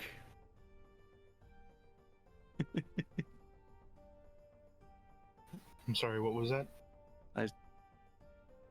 That Cormac's gonna pour a glass and like gesture it toward Aspen and be like, what about you, Aspen? You seem to enjoy the drink. Aspen will grab it and he will smell it. It has a faint smell of spice and a little bit of oak. A little bit of Monica. Yeah, Aspen kind of like scrunches his nose a little bit and then he takes a sip. None of you are wine drinkers in this campaign. Got it. I've never. Cormac I've drinks never even whatever had is one. free. Is the so the hot water is in a just in a kettle? Yeah, she does. She did sit down a kettle with the hot water.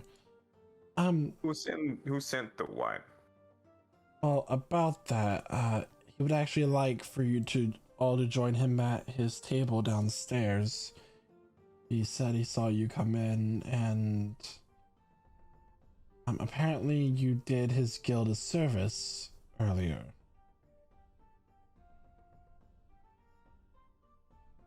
Maybe the merchant.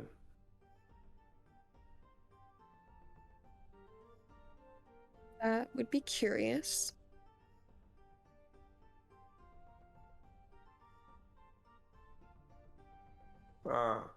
Malek clan. They send wine. Must be. I stand up, and I'm gonna start making my way towards the stairs. No. They can wait. I'm I gonna go stop, ahead and turn around pour. Yeah, I'm gonna pour Murmur's tea. I'm gonna go ahead and get that seeping to kind of lure him back in. Come back. I definitely get excited at the at this, and so I take my seat.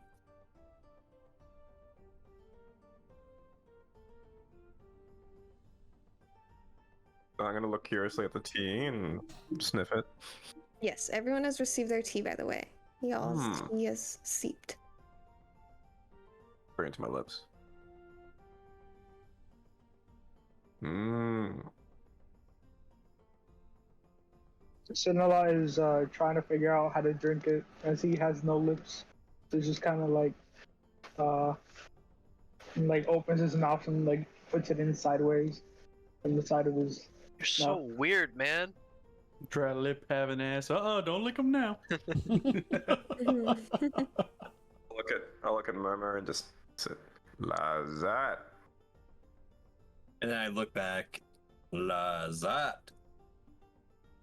And I drink my tea very happily.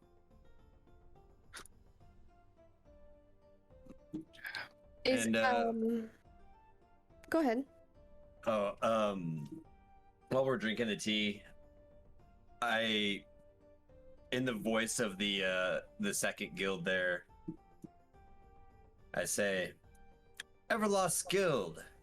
And I say, I join. Everlost was not a bad choice either for the history, if we can get access to the libraries.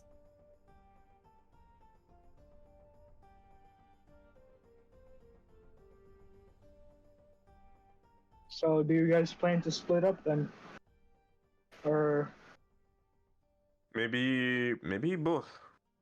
They both want us to go inside.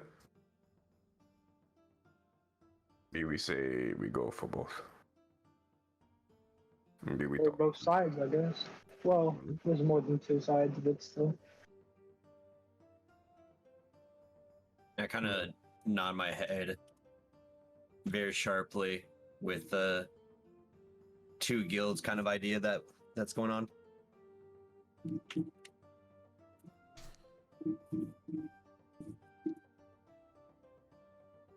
Well, we know at least where two of you are going. Who's going where? Well, I'll head the team for the Feywind, because I assume two guilds won't, share one team. We'll have to split into two teams Yeah. to collaborate with said guild. I assume your brother is probably going to be going with you. That is his choice, of which I would prefer it if he did, but I shall not force him. I also. No pressure or anything.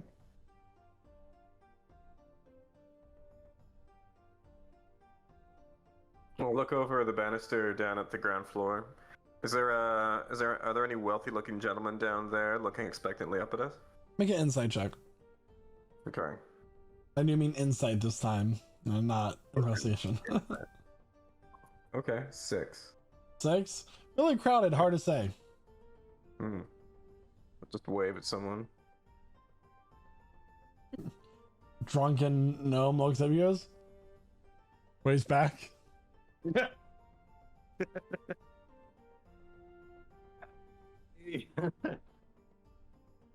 Do I see anyone who stands out? I mean, this is like a not that affluent a place, right? Roll for perception. Sure. So I'm sorry to interrupt, but he did insist that you come down house. He has important business to attend to. That's a 7. 7. I guess I got up. Okay.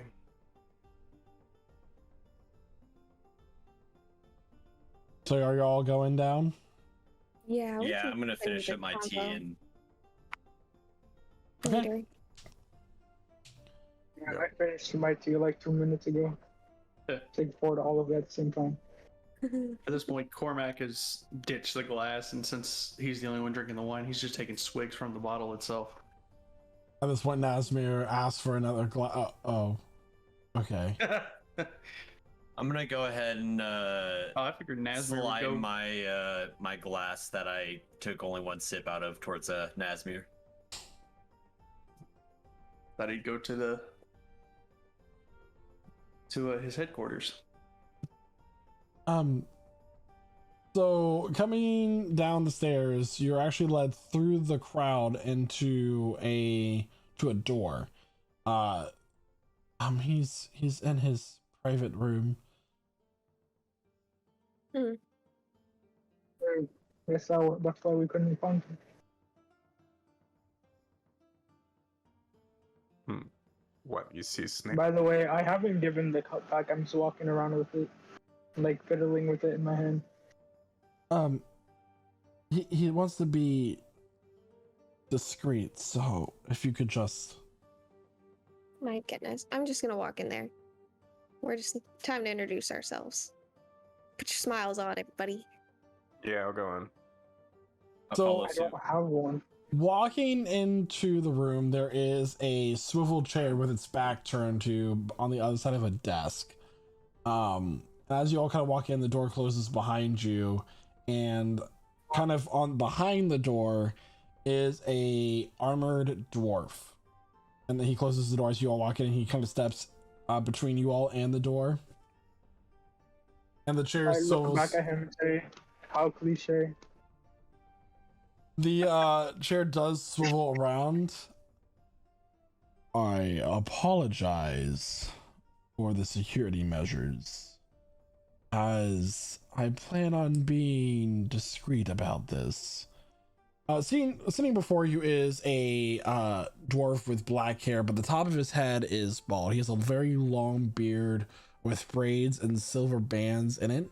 He's wearing a dark red tunic, finely made with silver trim to match the adornments along his facial hair.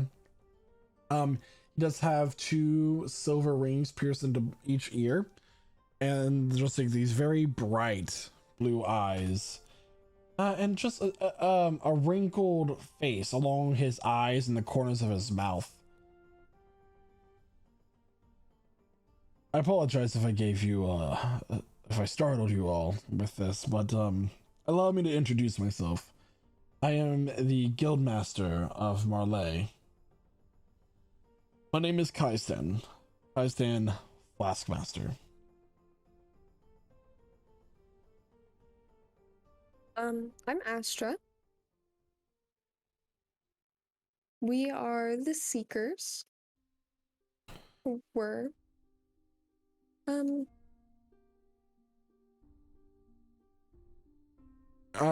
well aware of who you all are. Astra, Aspen, Zulkifli, Kydro, Cormac. You must be Nazmir. Yo, Machin. They tell you. They did. They informed me of your services and how you, one after another, took care of many hazards along your path. He'll grab a tankard from off the desk and put his finger up and begin to take a long drink. Long enough to have you just deal with a quick moment of awkward silence. And he sets it down. Anyway, So, now you want to pay us more? perhaps, as I believe that you have the ability to complete the task I have, along with some discretionary measures. You see, I have the belief that one of our fellow guilds has come across an artifact, and just something isn't right about their shipping records either. But unfortunately, we're not allowed to investigate one another without a parliamentary procedure, which is very much public. And if my suspicions are wrong, I do not want to be ostracized by my guild members and our reputation tarnished. Which guild do you think is being sneaky? I believe it to be the Dire Cogs. Ah. I had a feeling about them. Let me tell you. I knew something wasn't right. There's just something odd about their shipping records, which we present at our quarterly meetings, where their profit margins are not quite matching up with their production, especially with the Noxiarium shortage that we're all experiencing. Now, don't worry, I am not expecting you all to break down their doors and raid their place. However, I would ask you, and note that what I'm asking you is frowned upon amongst our ranks, to join them, perhaps earn their trust, just enough to where you can perhaps get your hands on some documents, see if their leader is plotting anything, and I'll reward you handsomely. How much? Your time will be well paid for, one way or another. My Unfortunately, friend and me, we want to go university, magic university. We hear they need us to take airship. The airship to the 500 gold each. Can you help? I can arrange that.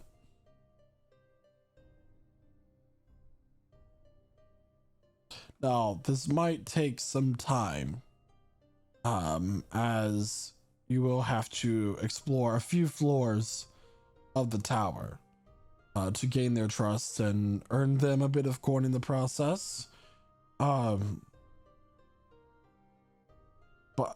like I said, I believe there's something wrong. I keep hearing the minister through doors, and as I'm walking by amongst his co-workers, he keeps mentioning a claw. Claw. Indeed.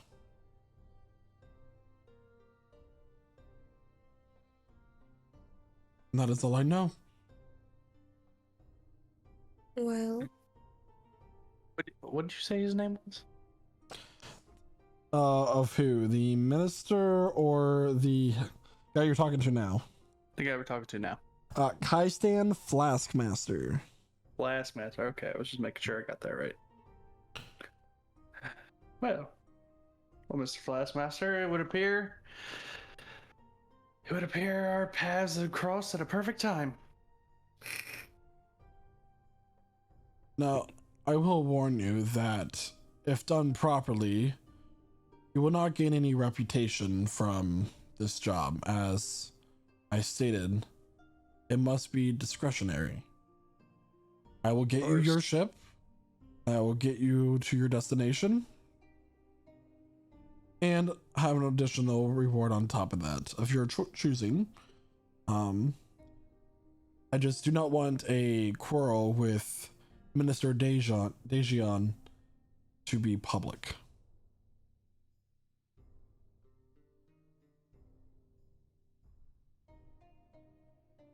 So You are trusting us very much. Good. Okay, we can try. How you say you want us to become their friends? How we do that?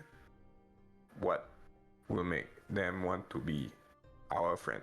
there is one thing that all guildmasters love: Go to making the money. tower. Money. Indeed. Okay. Drives this country, drives this world. Now, I know that this is a large decision I am presenting to you, and I want to make sure that I'm giving you ample time to consider my offer. So, I expect this to be returned to me at some point, and he's going to take a stone and slide it across the table. This will allow you to send me a single message per sunrise. If you agree, let me know. If you decline, let me know and where you are, and I will have someone come pick up this item. And if you do agree, I will give you supplies to start a journey within the tower, as they are quite expensive considering the full moon is in 2 days. I'm gonna go ahead and look at the crew and just look back at him. I think it sounds like a great idea. But if we need to sleep on it, then we can sleep on it. But I already have my answer. Expect nothing less, and I will not take an answer now. I am a respectable man, and I do not want you to be driven by greed. Your lives could be at risk. I'll take the little stone. I'll give it over to Astra, because she's keen on it.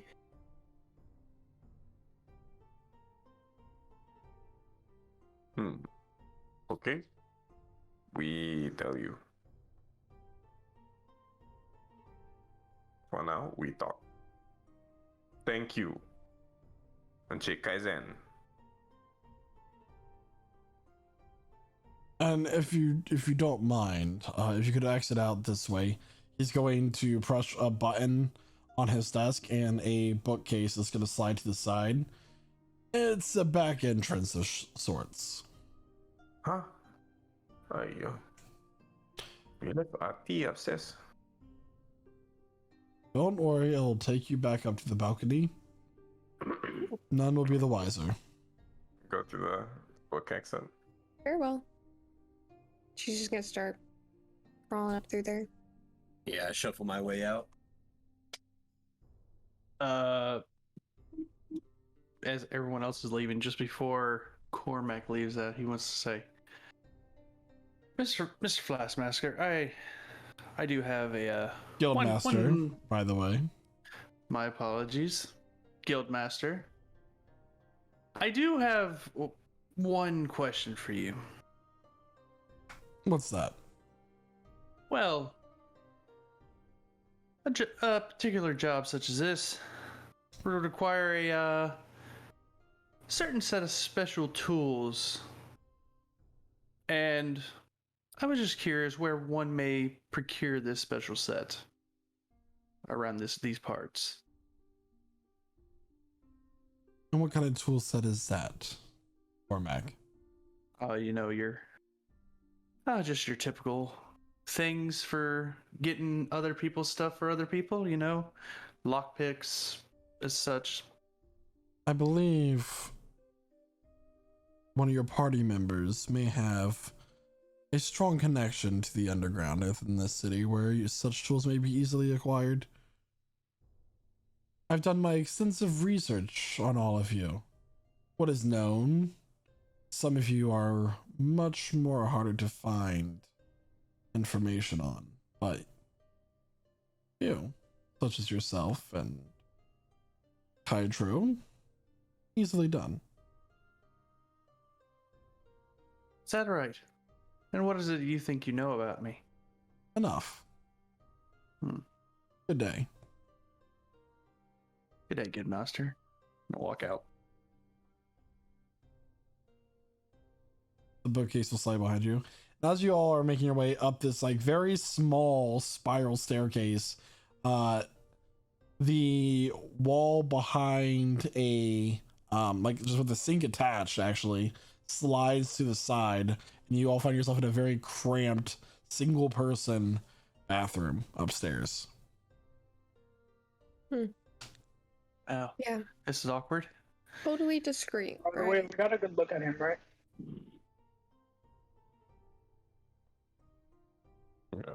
Michael, Wait, what? What did you say? we got a good look at his face, right? At least I did.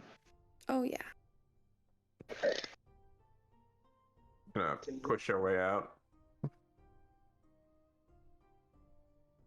The same We'll drunken just kind gnome. of stumble out of there.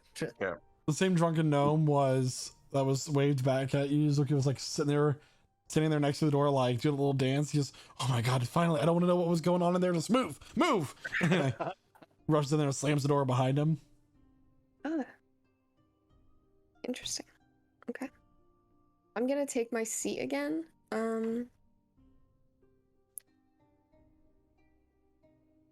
I hold out my empty cup towards Astra. Te. I will begin brewing that for him. Hey. How long are we gonna be here? Well, what else would you like to do? I think the time is I still- need, well, I personally just need about 10, 11 minutes. I have something to do. I'll be here. 10 minutes. Yeah. Senua takes out a massive book that he had on the side of his hip and places it down on the table and opens it. And I begin to ritual cast magic mouth. Okay. And I want to enchant a random earring that I have on me because I like to collect stuff. and enchant it to whisper to me whenever the man that we saw in there is within 30 feet of me. Okay. I don't trust him.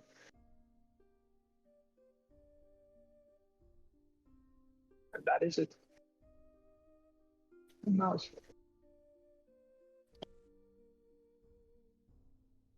Sukef is going to stare with Uh. creeping horror at this earpiece with like a moving, disembodied mouth that's now, I guess, murmuring constantly.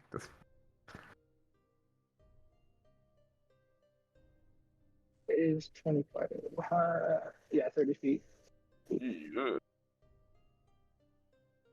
That's just It'll quiet down in a minute. one peek and go straight back to looking at that cup. Straight back to her and see. Does it have teeth? That's my one question. It's just got a hyper realistic mouth on it, just like,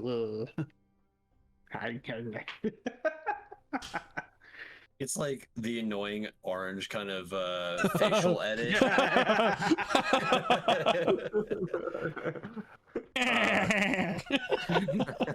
hey, Apple. Anyway,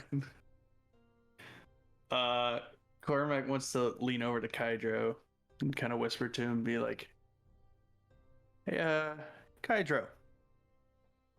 Yeah. I hear you have quite the connections in this place. Yeah, I do. Where might one acquire a set of lockpicks?"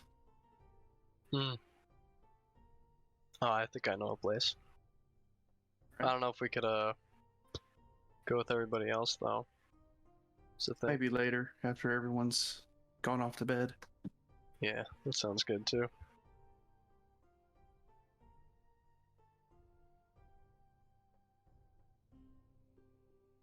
I'm gonna go ahead and just crack open my father's journal and read from it while I wait for my tea. Astra, after this, you want to go see the Feywin people? Now, after this.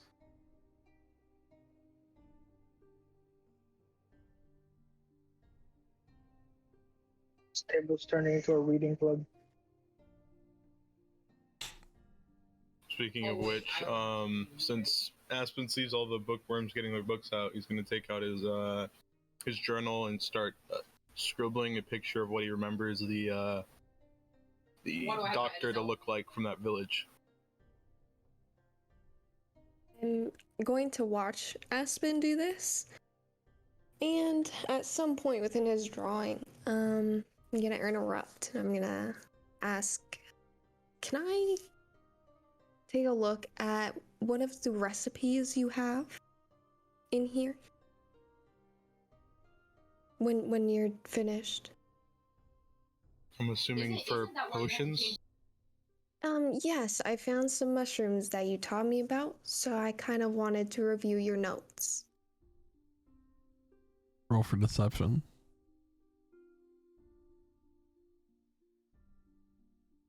With advantage? Question mark.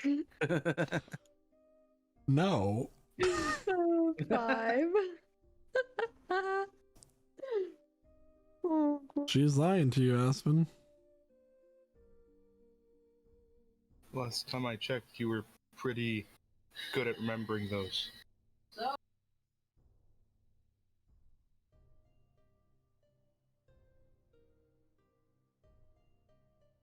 Is there another reason? I know you're not telling me the full truth, and I can't make you tell me the full truth, but I need to know what happened to you, so...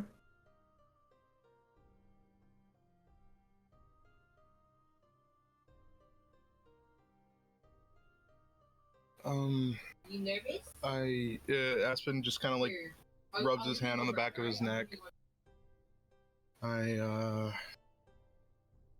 think I've just been having a little bit of homesickness, I guess. All the rest you got on your own? I worry about you. You know, Mom always... You know that she sometimes disapproved of what you do. And what I've I saw a line from your journal about the fungus poisoning your mind, and I just makes me think about what she said. You know, you have to be careful with the spores, even though you master them.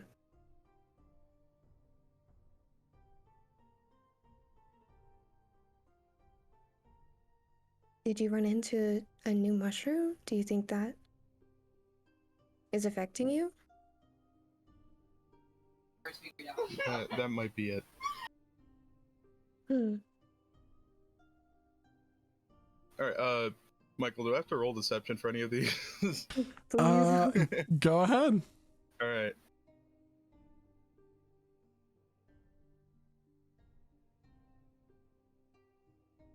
What's your passive 12. insight, Astra? A 14. You know he's lying. Why are we lying to Okay. All right.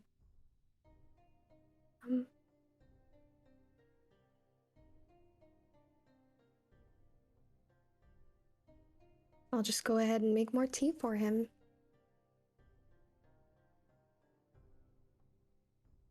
I'm not gonna give it up. I will keep investigating through conversation and action. But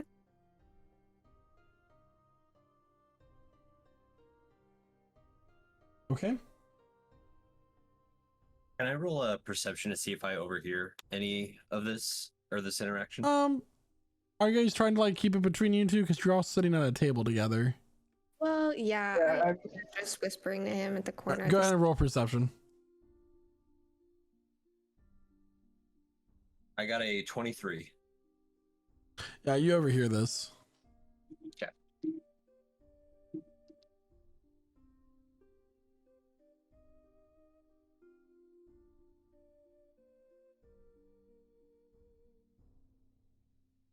So, anything else that you would all like to do while you're finishing up your tea and drinks? I've just been awkwardly staring at the two siblings, seemingly quarreling. Towards the end here, I will say that the your earring does stop murmuring in your ear. Okay. The guy, he seems to be gone. I'm glad my earrings don't do that. Well, it's better to be safe. Hmm. If we ever need to turn on him, can find him.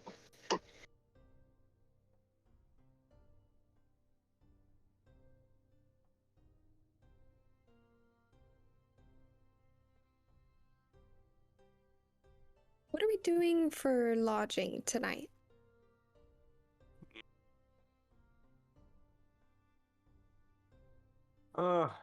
Could stay, could go to here even, or somewhere. Tavern maybe.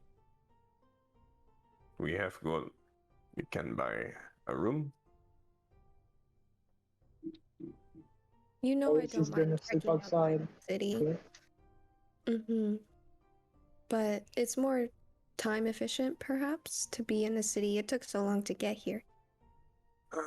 Yeah. So many people. My village is very quiet. Not like this.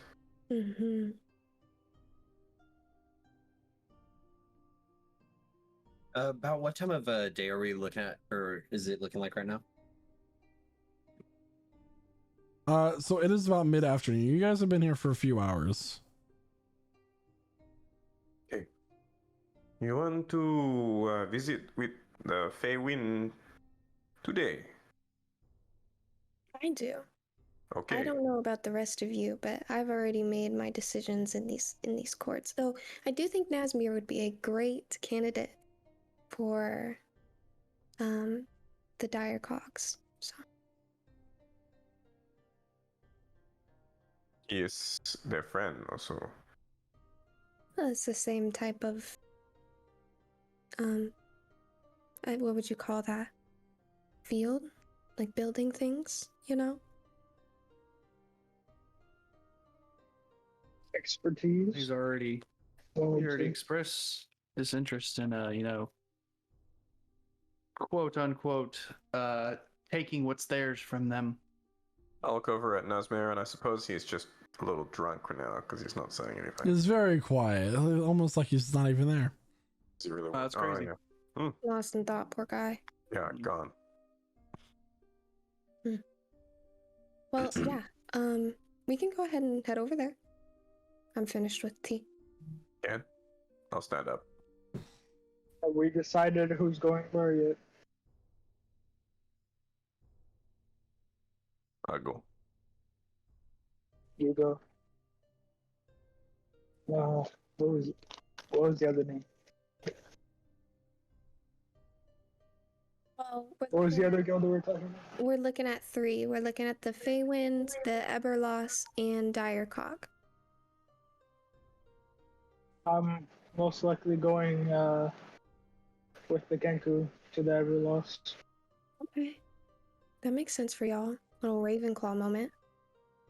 I kind of look up and shake my head, See something? and I say, "Graveyard, I help." And then Wherever you wish.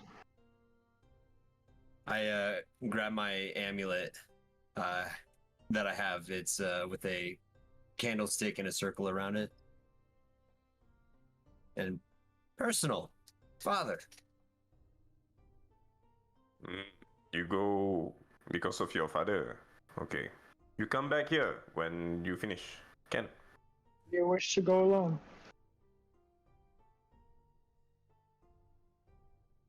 And then I'm gonna go ahead and stand up and leave the table. Yes, and that was a yes. Right, I assume it was. His father died.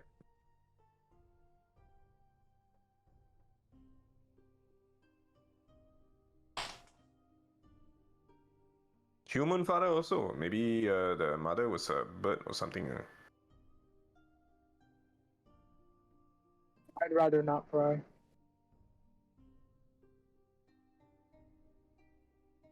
Would be an interesting story though. Wait, can he fly? He I doesn't- do not believe so. Okay. That would be so interesting. Could I try to see if I know anything about, the whole Kenku thing?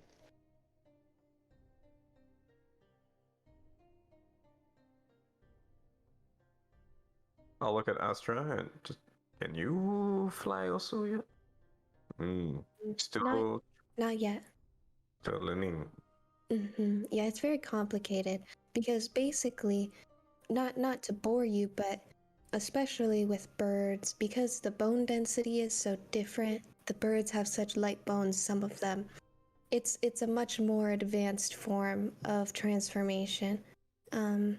Same with swimming. That's why it took a little bit longer to learn fish, because they are so different. Ground animals is easier. Yes, especially mammals, since we are built so similarly. Ah, okay. Yeah.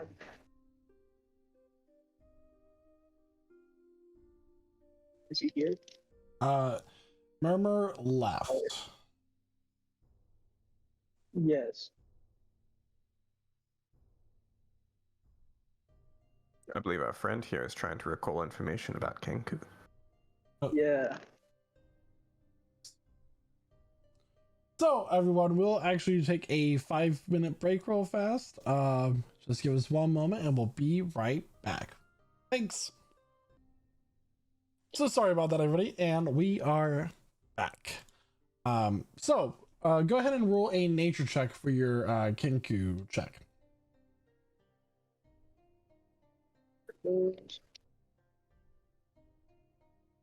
No. Got a 9. You Sad.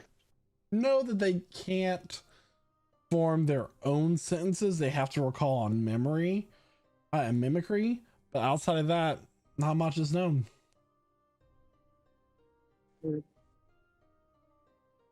Cinderlot's just like zoned out into space.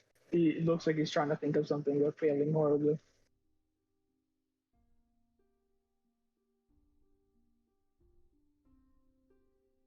So as it goes into the later afternoon, what would you all like to do?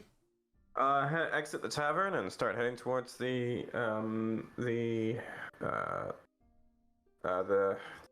Feywind Guild Hall. There's a continuum of us going. Yeah, I will go with. So I'll follow along since I have nobody to go to the Everlost one with. We'll go with Yeah, you. we let you come along. So I'll just say all of you are going. Yeah. Okay. Yeah. So you begin to make your way through the town. Kydra would be the one showing you the way to the Tower District. And by the time you get to the Tower District, it's late evening or like early evening, mid. We'll say that. And it's quite a big city. It takes a lot of walking to get here and there. But eventually you make your way to the, and as you know, like this tower is just, well, for lack of better words, towering above you. It is huge. The diameter is several hundred feet in appearance. And there are just these massive buildings around it that represent each of the guild halls, and the main headquarters of them. You are navigated through this area. It's kind of quiet now as the faint blue-white lights are starting to be illuminated through the Noxie area and the light poles around the city. And of course, all of the lights here in the Tower District are illuminated. None of them are out or look tarnished or anything like that. But you do make your way to the Feywind Guild, where there is a sorry. You walk up to the front door, and there is a woman centaur standing there. Looks down at you. Hello. I would like to sign up. You wish to join the guild?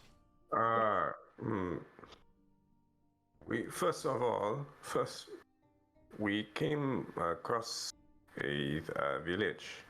They are still waiting for Feywind clerics to help them because they have a plague sickness. You cure sickness. We are known for our medicinal skills. Unfortunately, so many leaders of the guild are out for the night, and they won't be able to take your membership applications or hear requests until the morning. There are people dying. There are people dying many places that need our assistance, but we still must have order in our operations. Do you have any missing, guild members? Not that I'm aware of. We found some. Ones that were actually sent out to the town that we are mentioning, and they perished. So You must send more. Make a persuasion check. With advantage. Go for it, Asper. Oh, okay, got you. Let me hit this persuasion. Nice. 21. 21? Yeah. She looks at you, goes, 1 moment, please. And she turns around and walks into the guild hall. Leaves you all out there standing for a moment. 2 moments. 2 more moments. I should just be looking back and forth at everyone real quick with it. It's been quite a few moments. How much longer do we have to wait here?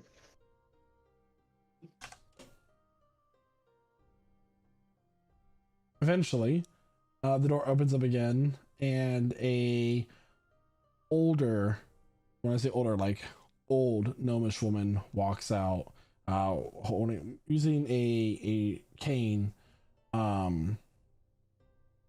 to kind of like hobble out, and she looks at you. I was told that you had information about some of my missing guild members. Yeah, I we see. found them. We found them in a cave. Shh. Come inside, please. Okay. Follow. Kind of suspicious. What was that, Kevin? I said that was kind of suspicious. I am Mistress Flanova. I am not the guild mistress, but I am the second in command here at Feywind, and many would say that my healing skills are unrivaled in many regions. Please sit. As she walks you into like a room with a fireplace, there's a few bookshelves, items, and you notice that the majority of this guild hall, as you're kind of walking through the hallway, have beds of injured and sick people. We use this guild hall not only for operations and administrative work, but we also take care of many sick people as well.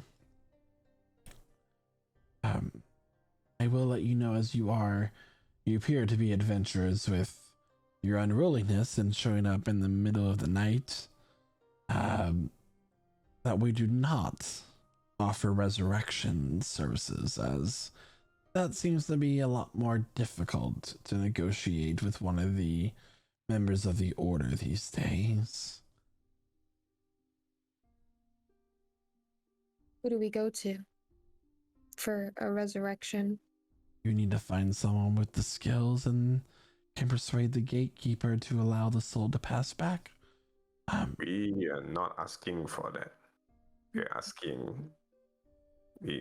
We've come here to tell you your clerics die also. They die already. So you must send more, because there is a village with a plague. It is getting more and more bad. More people dying. Your guild also has been asked to help. So we come as a kindness to tell you your job is not done. So how it is? As I am aware of a village to the south that has asked for our assistance, and we did indeed send the members of our fine guild to take care of the situation, and I am saddened to learn of their loss, as there are many things that demand our servitude, and we're stretched thin at the moment. I look meaningfully at Astra. You want to tell her about your family?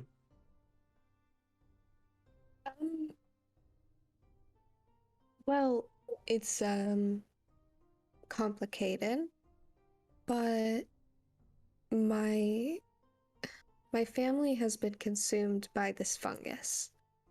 And when the fungus gets into your lungs, the spores and whatnot, it turns you to stone. So everyone in our family has been turned into a statue, minus my brother and I. And we're currently looking for any information we can on how to reverse it, cure it, fix it, the works. So I'm starting to understand that this world is ran by money, and in order to help me, I would have to help you, and I think the perfect way to do that would be to work together in that sense. I would be willing to gather things from the tower for you if perhaps you could help me and my brother with seeking an answer. There is a fungal infection that did what exactly to your family? Petrified them, and it turned them to stone. Yes.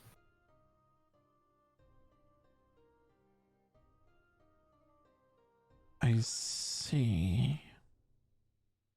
And where's your family currently? Somewhere unreachable at the moment. In their village. Do you have a way to go back? Not really. Not that I know of. And I don't mean to be rude. Seems like such a sweet girl, but how do you plan on helping them if you do not have a way to go back? And you seem a little lost yourself. Well, there's a lot of things that I just don't understand about this place, but I know that we'll be able to get home. I have seen magic users who have quite the talent in interdimensional work, and I know near nothing about it, but I do know that, you know, we finalized a ritual that would send us here. Yeah. That's how we got here. But in order to get back, we're probably going to need help. I don't know how to reenact that ritual. Are you saying you're not of this world? I don't really know how it works, but suppose so. The landscape of this place is so much different. I don't know. I'll have to find someone who knows about that stuff, maybe. Ask them questions. Get a map.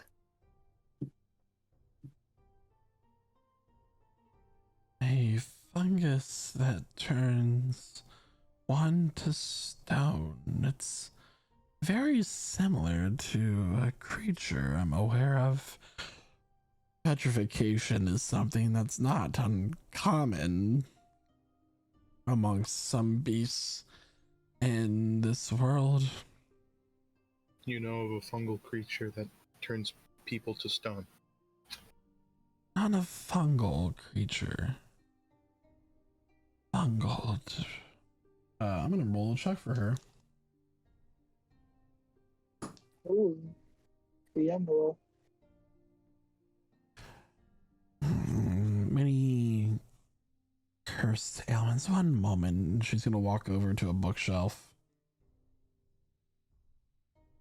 While she's searching through everything, what would you all like to do? Is there any like small trinkets around that look like they could be taken? Make an investigation check.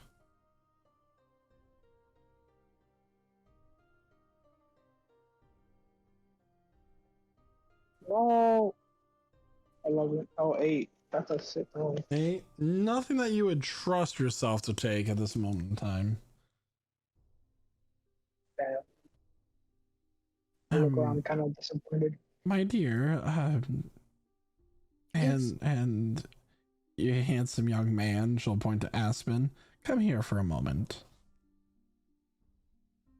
Okay.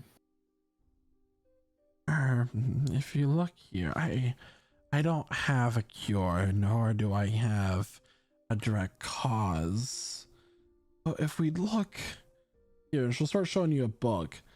It doesn't say anything directly about a petrifying fungus, but she'll point out like there are a few places where a rare varieties of fungi will grow. One place is a subterranean landscape beneath the surface of this world. The other here is part of a plane of beauty and wonder and sylvan life. Um, and there's that of the darker worlds, demonic creatures that are known for causing rot and decay and magical disease.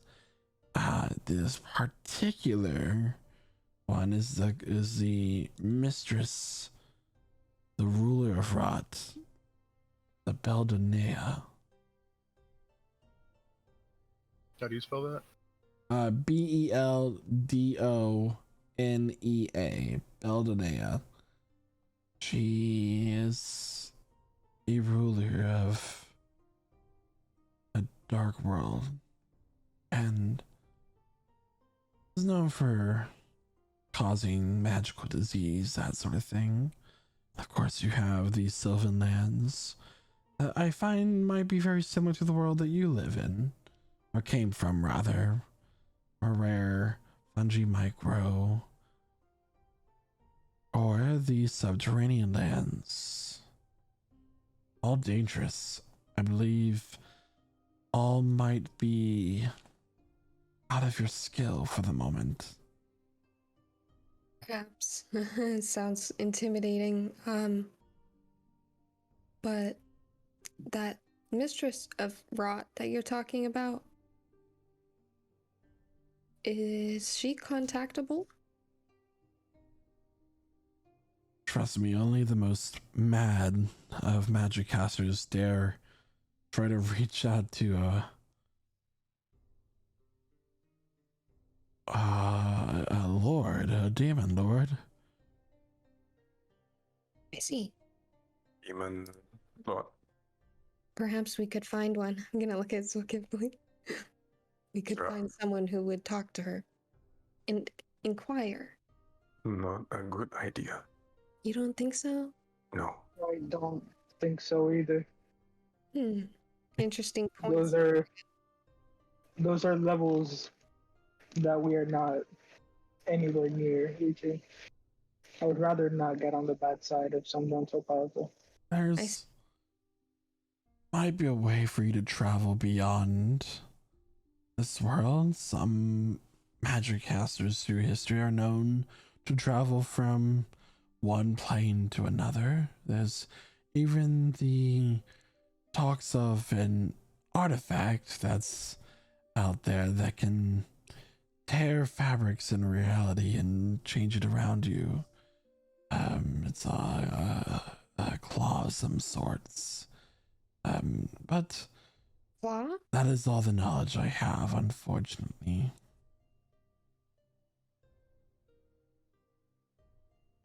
Okay. Now, as for Belfholm, I will be sure to send another delegation, this time with some members of the Solsticia Guild as protection, as we tend to forget how dangerous the roads can be when airships are so unreadily available for travel.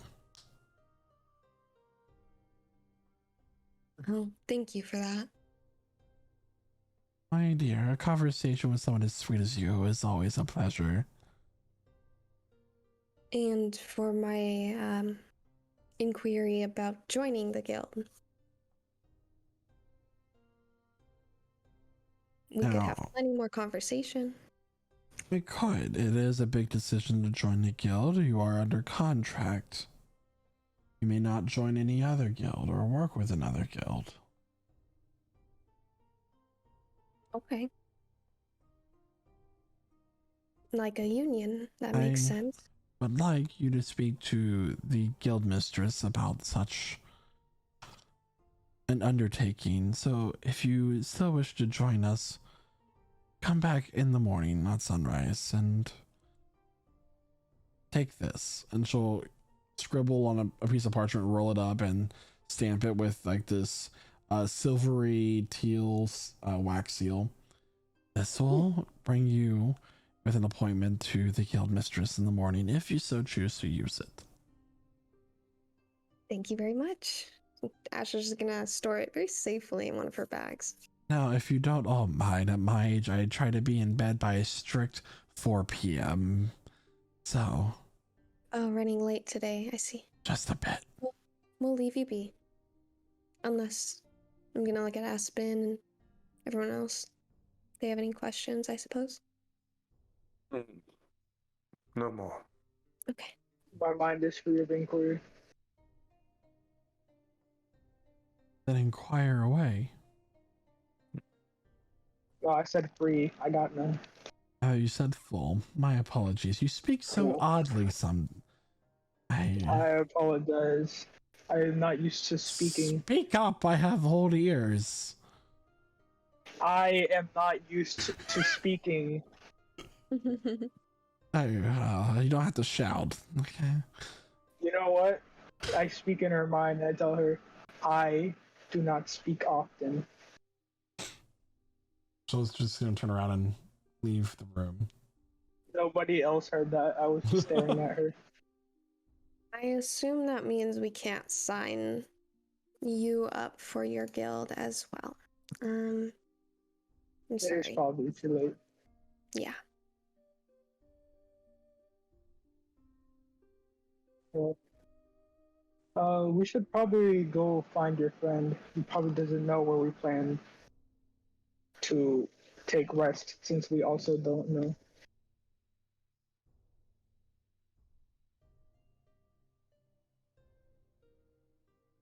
The tavern we were at, does it have lodging or no?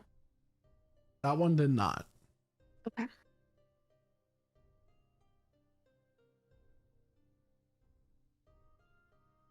Ooh, there's something.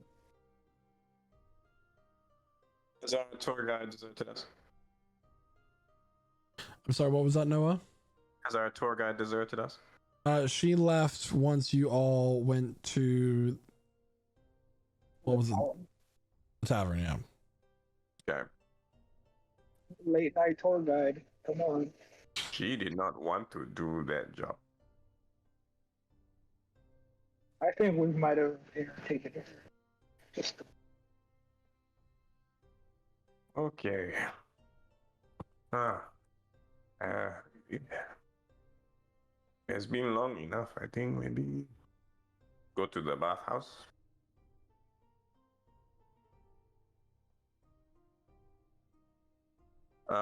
And I guess at this point we'll look for an inn somewhere we can stay. Someone with a bath. Okay. shower.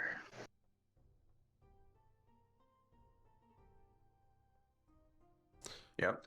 Yeah. Gold to spare.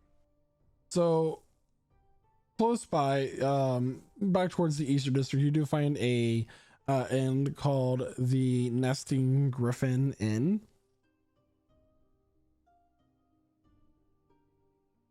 The cute name. It is, isn't it? It's a nice name. Yeah. And you manage to pay for rooms. You have the ability to room up to a room for 5 silver per room, or which would be 1.5 gold, 1 gold, 5 silver, or you can all get your own rooms for a total of 2 gold, which is a discounted rate. It's a moderate lodging. Key thing, paying for services, extra rest, relaxation, that sort of thing, is not a money sink in this campaign. I haven't really addressed this, but if you were to pay for massages, that sort of thing, it does give you advantages within your next long rest period. Ooh. Depending on not advantages on everything, but certain game mechanic advantages. Real quick, before I'm sorry, what was that, Noah? Any of that offered here? This does have a bathhouse, which would give you advantages on persuasion checks for the next day. Cool. So Kifley puts 2 gold pieces down for everyone to get a room. Services will cost you an extra 3 gold. Put 3 gold down. Kevin, did you have something? Oh, yeah. Before I settle down at the end, I would like to see if I can find any shops around where I could buy material components. Yeah. So there is a few shops of magical nature, where you said material components. Yes. So just the material components for the fine familiar stuff. What components are that? What's that? Uh, 10 gold pieces worth of charcoal incense, herbs, and I would need a small brass brazier, which I think I would have that. I just don't have the components with me. Yeah, so however many castings you want, you can do 10 gold worth. I only have 10 gold. So 10 gold out of your pockets, friend. I got one casting. Let's go. I am poor. So as you all lodge yourselves within this inn and Wait, relax. did Murmur ever come back? He did not. And begin to spend your night relaxing. That is where we're going to pick up next week. For that is a story for another time. He's missing. Oh no, we lost one. Did he Oh, get no. kidnapped? No way. We All should have. right, everyone.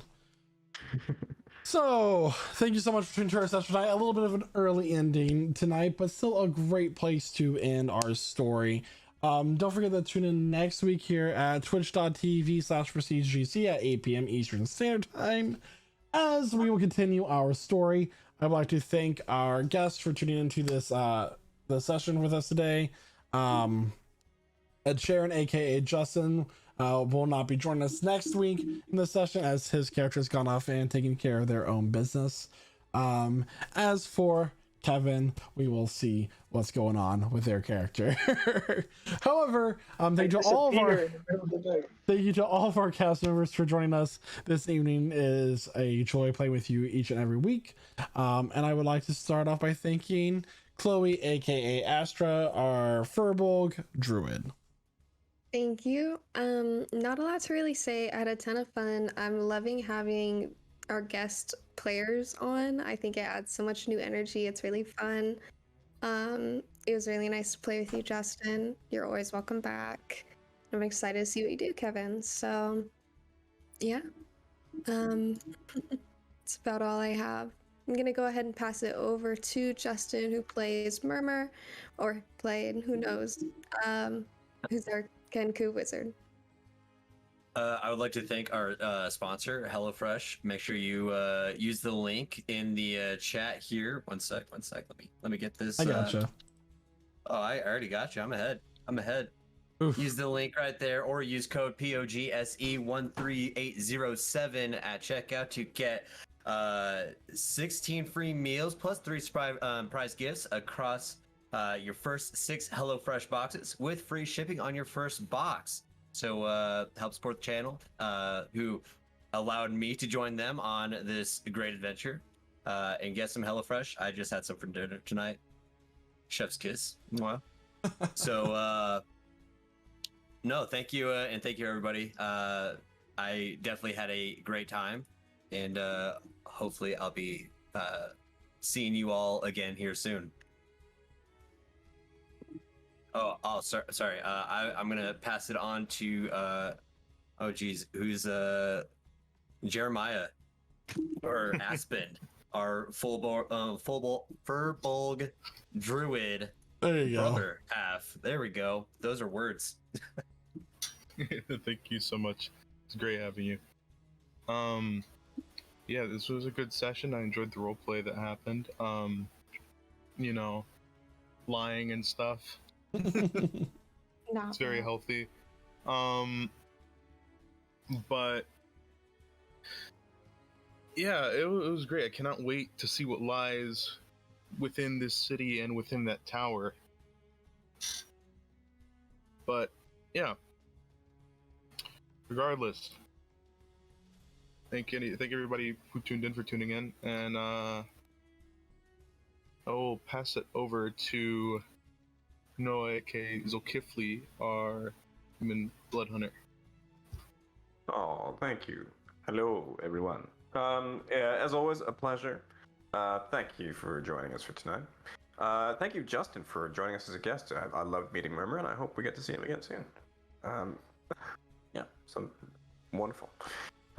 Thank you, as ever, to Michael for running things, and thank you, Kev, for coming along with us on this journey.